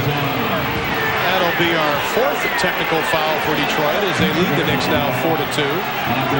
I tell you, you got to have 4 sets of eyes in this game to watch this game. Now here's Walker and McDaniel. Look at him just face guarding him. Now continue to watch, and there's the push and the technical foul. So you have to scan this floor because there's contact going on 94 feet everywhere. There are more tees tonight than a lunch in England. 79-76, a 3-point advantage. Jackson could not take advantage, missing the technical foul. That was a big free throw miss, too. That would have pulled him in 2, where a 3 would put you in the lead. A 2 would tie. The Knicks are 8 of 9 from the second half from the line. That's their first miss. Walker kicks it out. Dumars for 3. Doesn't get it. But Rodman, the rebound, his 13th of the ball game.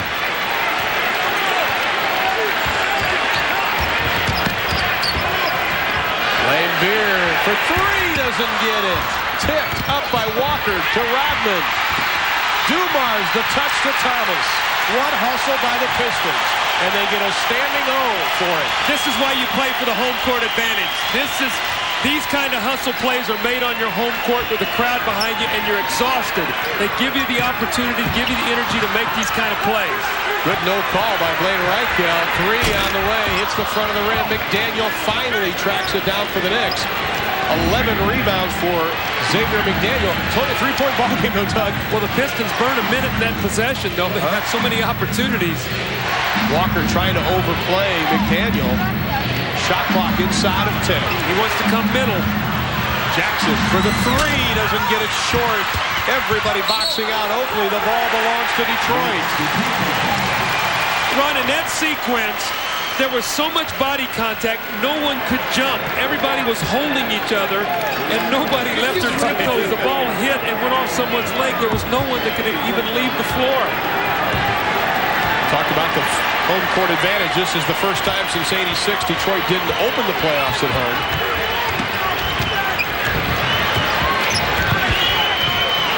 Shot clock at 6. Shot clock at 4. Dumars with 2. Dumars with 1. Lets it go. No, they say no basket. The shot clock lit off. The Knicks defense has been tremendous. I mean, the last 4 possessions, they forced tough shots, shot clock violations. I tell you, we still have 1:55. Stick around. It's only a 3-point game. The series is tied at 1 game apiece. We have 1:55 remaining in game 3, and the Pistons lead it by 3. Coming up next, the Warriors and the Sonics from Seattle. So stay with us for that ball game immediately following our contest. Jack Givens, Jim Durham standing by as the field goal percentage has never gotten above 40%, Doug. Well, I'll give you some other numbers to digest here. New York's guards 5 for 23. Detroit's 8 for 24. Jackson on top. Cross it over to Ewing. Ewing the running jumper over. Lambeer tries to keep it alive into the hands of Thomas. A 3-on-2. And Detroit wisely holds it up. 1.5 left. Keep your eye on John Sally now. He's a guy that's taking a lot of shots tonight. He might be a guy that can get to the offensive boards if Ewing helps out. Lambeer using the left arm to keep Mason away. This shot won't go. Everybody overran the rebound, and Ewing comes up with it. 12 boards now for Patrick. I think John Sally almost lost some teeth on that one, too. It looked like Ewing got him as he flew by. Saw a few elbows being tossed. Big possession for New York. Ewing falls down. No traveling. Shot clock at 8. At 7. Starks tries to recoup. There's a wet spot down there. Ewing the turnaround in and out. Rebound control by the Knicks. They'll have it again. McDaniel doesn't get it. The tip won't go. Ewing had it. Loose ball foul. Finally. That'll be an Isaiah Thomas. Ron, I've been involved with the NBA since 1973, 19, 20 years. I don't know if I've ever seen 2 teams defensively go at each other the way these 2 teams have tonight. With the intensity from moment 1 in this kind of game. 2 heavyweight fighters just slugging it out right now. Patrick Ewing is exhausted here.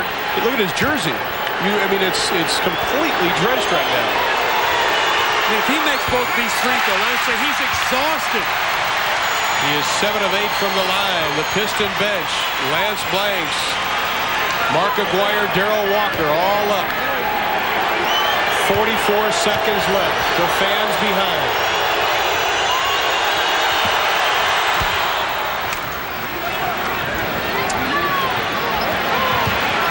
The final 40. This is a big possession here right now, and I tell you why. If they score, you go up 4, and it's down to a 1-possession game then for New York, so they're going to try to use the clock.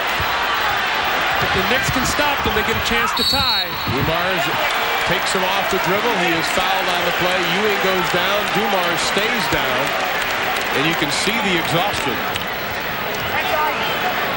This was a set play by Chuck Daly. He was going to let Joe Dumars isolate, hoping he could get the foul. He took his time, takes it to the basket, throws himself inside, gets the contact. We have to remember now on the Sunday afternoon when the Knicks scored 61 points on that same kind of play, Patrick Ewing about KO'd Joe Dumars. This guy goes right back in. He's a fearless competitor.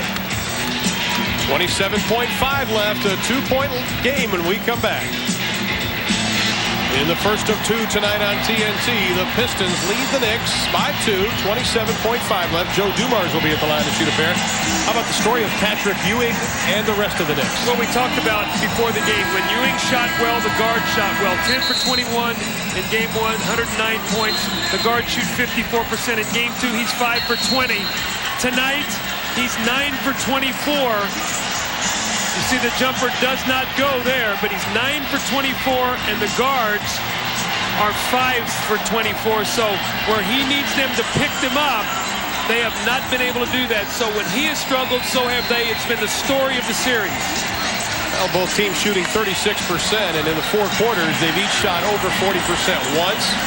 The Knicks shot 41 in the third, the Pistons 42 in the second. Big free throws for Joe Dumars. 5 of 5 tonight. It's a tired free throw. Joe Dumars is exhausted. Patrick Ewing missed one. He was tired. This is a big free throw right here because it will give you a 3-point lead. Otherwise, a 2 ties and a 3 beats you. And Joe Dumars misses them both. And then Thomas goes out. The ball will belong to New York. What a hustle by Isaiah Thomas, who is underneath the Knick bench. What's the chances of Joe Dumars on the season, who is a 87% free throw shooter, missing both free throws? In a game that has had everything. Here we go. Starks is a big-time 3-point shooter. Keep your eye on John Starks. He'll take the big 3. Ewing, the outguard, it goes, and we are knotted up at 79 apiece. 13.4 left. An effort by Patrick Ewing, an exhausted Patrick Ewing. And Doug, Bill Laimbeer almost came up with an excellent defensive play. He knocks the ball loose, but Ewing is able to recover, and there's that jump stop in the lane that he likes to get. He loves to hop into the lane and take the shot. The reaction of Patrick. 28 points for Ewing tonight. We have to think now, where are the Pistons going to go? If John Starks is guarding Joe Dumars, do they go to him and maybe get a foul, or do they go to Isaiah Thomas? Will Pat Riley put Greg Anthony into the game for defense in place of Mark Jackson? There's a lot of things that we have to see here. The problem is they're in the penalty, so any contact will be 2 free throws.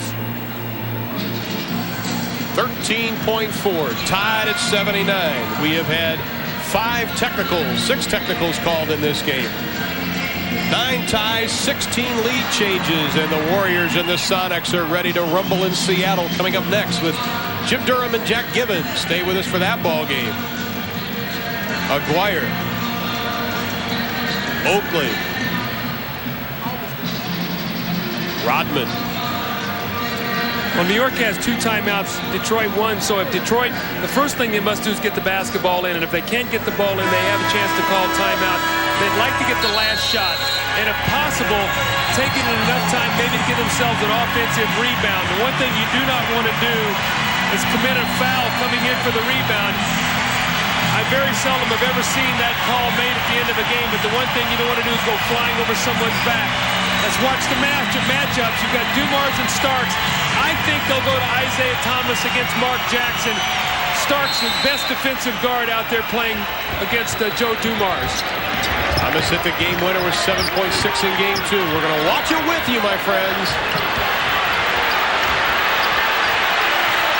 Here we go. Down to 3, down to 2, down to 1. The Magic Johnson baby hook, and we've got overtime in Detroit. I'm surprised that Isaiah kept it out so far for so long, Doug, and you have to give maybe Mark Jackson a little bit of credit. Mark Jackson did an excellent job defensively. He gave him no penetration. I can't believe the Pistons could not get a better shot than that at the basket to win this game. We're going to OT. 5 minutes left in the game, and we're knotted up at 79. Studio, the Detroit Pistons and the New York Knicks. The New York Knicks are going to overtime at the Palace of Auburn Hills. Bobby Weiss back here in the studio. This is a tremendous series, and these guys just trading buckets all night long going to OT. It's probably as close as you're going to get to mud wrestling in the NBA, but a great ball game to watch. Mud wrestling overtime coming up. Let's take a look at the Cleveland Cavaliers and New Jersey Nets in case you missed that final score from the Meadowlands Arena tonight. Chris Morris, a big night, 28 points, gets the alley-oop from Mookie Blaylock. Drazen Petrovic, as New Jersey comes back from 10 down in the second half. They're down 1 at that point. Derek Coleman going to work inside at 22 points. They're up by 1. And then it's Drazen Petrovic again. This guy was on fire and pumping them up too. Another three-pointer. Looks like he just won the marathon, doesn't it? Bada bing. New Jersey avoids elimination, beats Cleveland 109-104. It's 2-1. We'll have Game 4 of that series Thursday night as Game 1 of a doubleheader on Thursday night. Now let's go back for overtime at the Palace to Ron Thulin and Doug Collins, guys. Thank you, Ernie. We tipped it off. Of course, there are 3 timeouts each team in the 5-minute overtime period, and they shoot the bonus on the 4th foul of OT. What missed free throws by Joe Dumars meant in this ball game. He had a chance to put it away. Jackson for 3. A quick shot. Sally kept it alive into Lambeer. And we have a foul. I think we need to credit a couple things. First of all, the New York defense at the end of the game when they went on an 8-2 run, and the fact that Patrick Ewing scored all 8 of the points. He was the guy they went to, and he delivered. Did a tremendous job, but the defense was what sustained them and gave them an opportunity. I just can't believe Joe Dumars missed those 2 free throws. Oakley or Ewing slapped the ball away. Lambeer let out a grunt. And the Knicks have it. You got to go inside to Patrick Ewing. You have to think that he has the advantage at this point in time. Go back to him. He scored 8 points. Starks faces the basket, the 3 way short. Lambeer touches it last. The Knicks will have it with a new 24.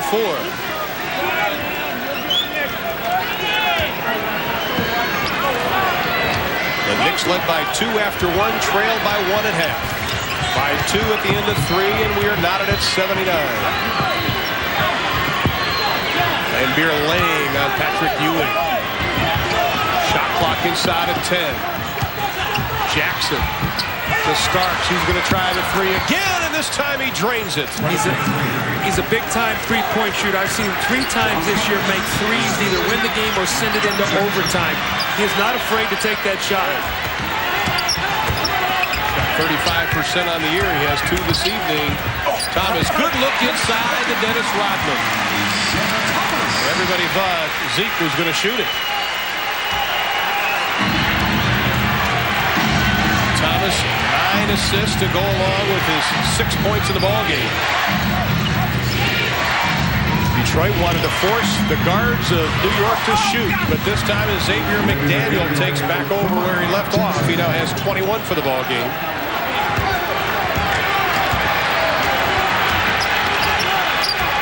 Defense by New York. Jackson comes out to meet Thomas. Starks is doing a great job against Joe Dumars. Will not let him touch the basketball, denying him every opportunity, forcing someone else to look for the big score. The double team leaves Sally open. Looks for Lambeer. The baseline shot.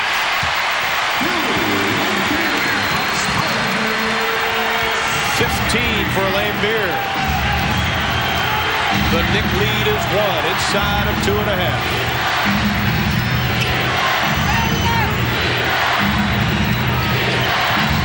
Thomas, good defense on Jackson. Shot clock at 5. Gonna shoot it.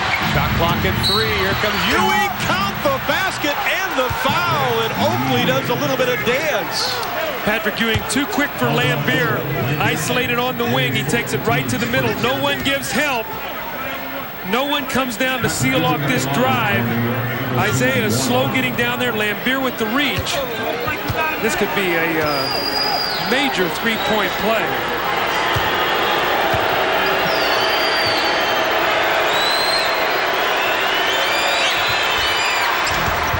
Ewing has missed 2 of his last free throws. 30 points, 13 boards, Doug. When you get tired, the free throw shooting really suffers. There's Dumars' first look at it. And he rolls it around. Starks has done such a good job on Joe Dumars. Inside of 2 minutes, the Knicks by 1. They've led by as many as 9. Again to the bread and butter. Ewing. Mark Jackson's going to have a jump shot here. Takes it inside, loses the handle. The ball's loose. We've got a whistle and a kick. 24. Mark Jackson's lack of confidence in taking that outside shot. The double team came down from the top. He had the jumper and he wanted to get in and shoot the floater or look for the assist. Because he's not made the shot, he ran away from an opportunity there. Timeouts. Detroit has 3 full ones, New York 2, and we will take a timeout. Knicks by 1, 140 left. The Knicks guards have open shots. Mark Jackson had a shot. Well, the double team, you're going to read it. Patrick Ewing has the ball in the post. Mark Jackson is at the top of the circle. You're going to see him right here. The ball goes in. Isaiah Thomas goes back and he double teams. We roll it forward. Okay, the ball comes out. Now here's the rotation. You either have jump shot or make the pass to Xavier McDaniel. He tries to take it inside. The ball is knocked loose. They're very fortunate to get that one back. A loss today by Detroit would put them in jeopardy of dropping out of the first round of the playoffs for the first time since '86 when the Atlanta Hawks did it. Dumars, the 2 big missed free throws in the final minute of the game. When the Pistons were the champions, the one thing they were known for is in the last 2 minutes of the game, they strangle you. They would give you nothing. Let's see if they can get the defensive stops they need in the last minute 40 to give themselves a chance to win. Both teams exhausted. Ewing again. 12 of 27.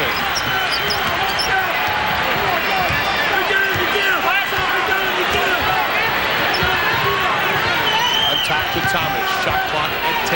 This is the game right here. This possession is the game. Shot clock at 5. Thomas again outside. Dumars goes right, shoots left. Oh, it was halfway down. It wouldn't go. Pistons have it in a new 24. That ball was a halfway down into the hoop. A contested shot, though. That was not a good look at the basket. The clock was winding down. That would have been a miraculous shot. It was like I said, moving right, shoots left. Do a little homework underneath, cleaning it up. Ewing has played 46-plus minutes out of a Pistons 50. Pistons need to get something going to the basket sooner. They're holding the ball. The clock is winding down against them. Thomas dishes off to Sally in traffic off the glass. Pressure by Detroit and Thomas. They need to stop. Give themselves a chance. 1-point game. That's the time remaining in overtime.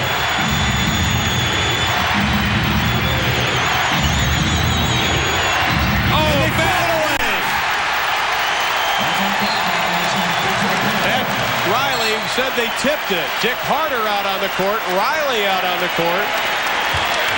Patrick Ewing got careless with his pass out of the double team. They knew that Mark Jackson was going to be open at the top, and he skipped the pass out of there. And Detroit will quickly trigger the inbounds pass. 7-second difference between the shot and the game. That is the game clock in the lower right-hand portion. That clock is winding down again. They've got to get something going to the basket.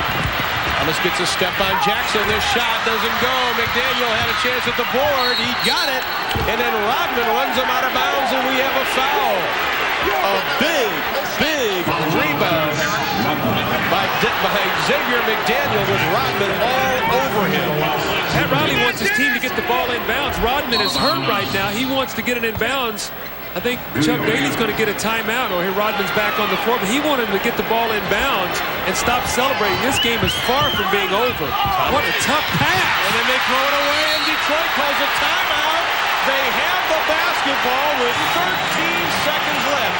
Unbelievable.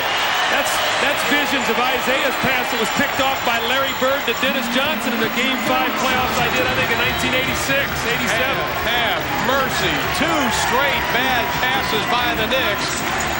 This one may cost them a win. We'll be back. The pressure on the Knicks. They toss it away with 13 seconds left. Charles Oakley tries to throw the pass over the top to Mark Jackson, and Dumars does a great job, the little bump there, and actually outruns Mark Jackson for the ball. Those are the critical mistakes in playoff competition that are made because of pressure, fatigue, and what's at stake in a game like this. Regulation. Let's see what Detroit is going to do. Mark Aguirre's in the game also, too, a very good spot-up shooter. So if Dumars penetrates and Oakley helps, maybe Aguirre might get the shot. Dumars loses the ball! Oh, my goodness! He lost the ball. Chuck Daly is all up and down. 3.9 left to be played. Two exhausted teams, Doug. I can't see. He put it on his hip. He just lost it. The ball slipped coming out of his hand.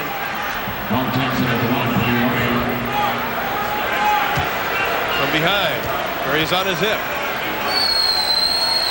John Starks has been all over Joe Dumars tonight. Joe Dumars is very upset, feeling that he was fouled on the play. Now, it's still 3.9 seconds, so if Jackson makes this, the three-pointer ties. Jackson on the night. 3 of 4 from the line. Chuck Daly does not want to go back to New York. And now the Pistons need a 3, and Jackson just yells out a major scream. A big year for that young man. They drafted him. He was, of course, had the excellent rookie season, Doug, but then they came back and drafted Rod Strickland, then they got Maurice Cheeks, and they got Greg Anthony, not showing a great deal of confidence in him.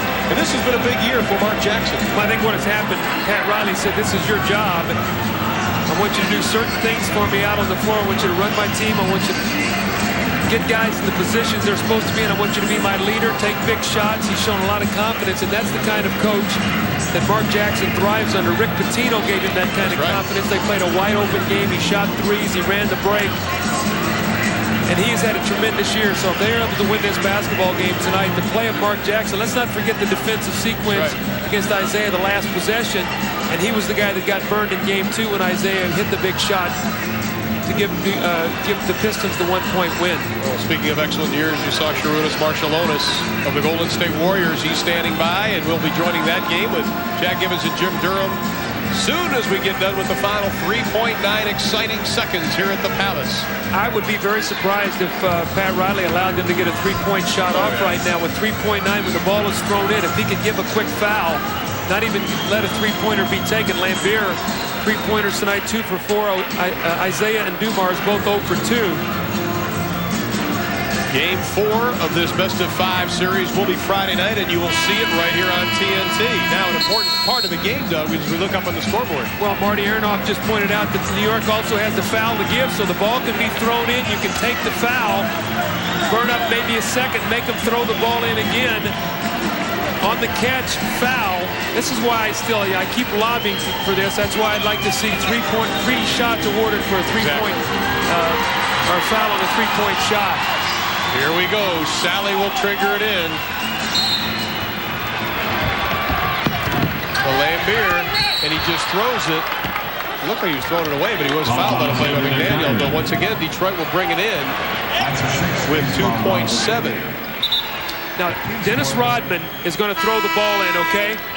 Patrick Ewing has got to be aware. Dennis Rodman has made 32 three-point shots, so when he throws the ball in, Ewing better stay with Rodman. They'll throw back to him, and he'll take the 3. McDaniel has fouled out with 21 points. This is it. Lambier stops. He gets a good look at it. Oh, off the front of the rim, and New York has taken a 2-game-to-1 lead in the best-of-5 series. The final, the Knicks win it 90-87. When we come back, we'll wrap it up and hand out our Budweiser Player of the Game. John Sally with 18, Lambier with 15, along with Joe Dumars to pace Detroit, but not enough to offset the 32 by Patrick Ewing. And Patrick Ewing is our Budweiser Player of the Game. 32 points, 16 came in the fourth quarter and in overtime. Go along with 13 rebounds. Patrick Ewing, our Budweiser Player of the Game. Coming up next, just a reminder, Golden State and Seattle standing by, coming your way right here on TNT. Once again, our final, the New York Knicks take a 2-game-to-1 lead in the best-of-5 series. They go to Game 4, which will be played Friday night right here in Detroit. The final again, 90-87. For Doug Collins and our entire crew in Detroit, I'm Ron Thulin. Thanks for watching, and good night, everybody.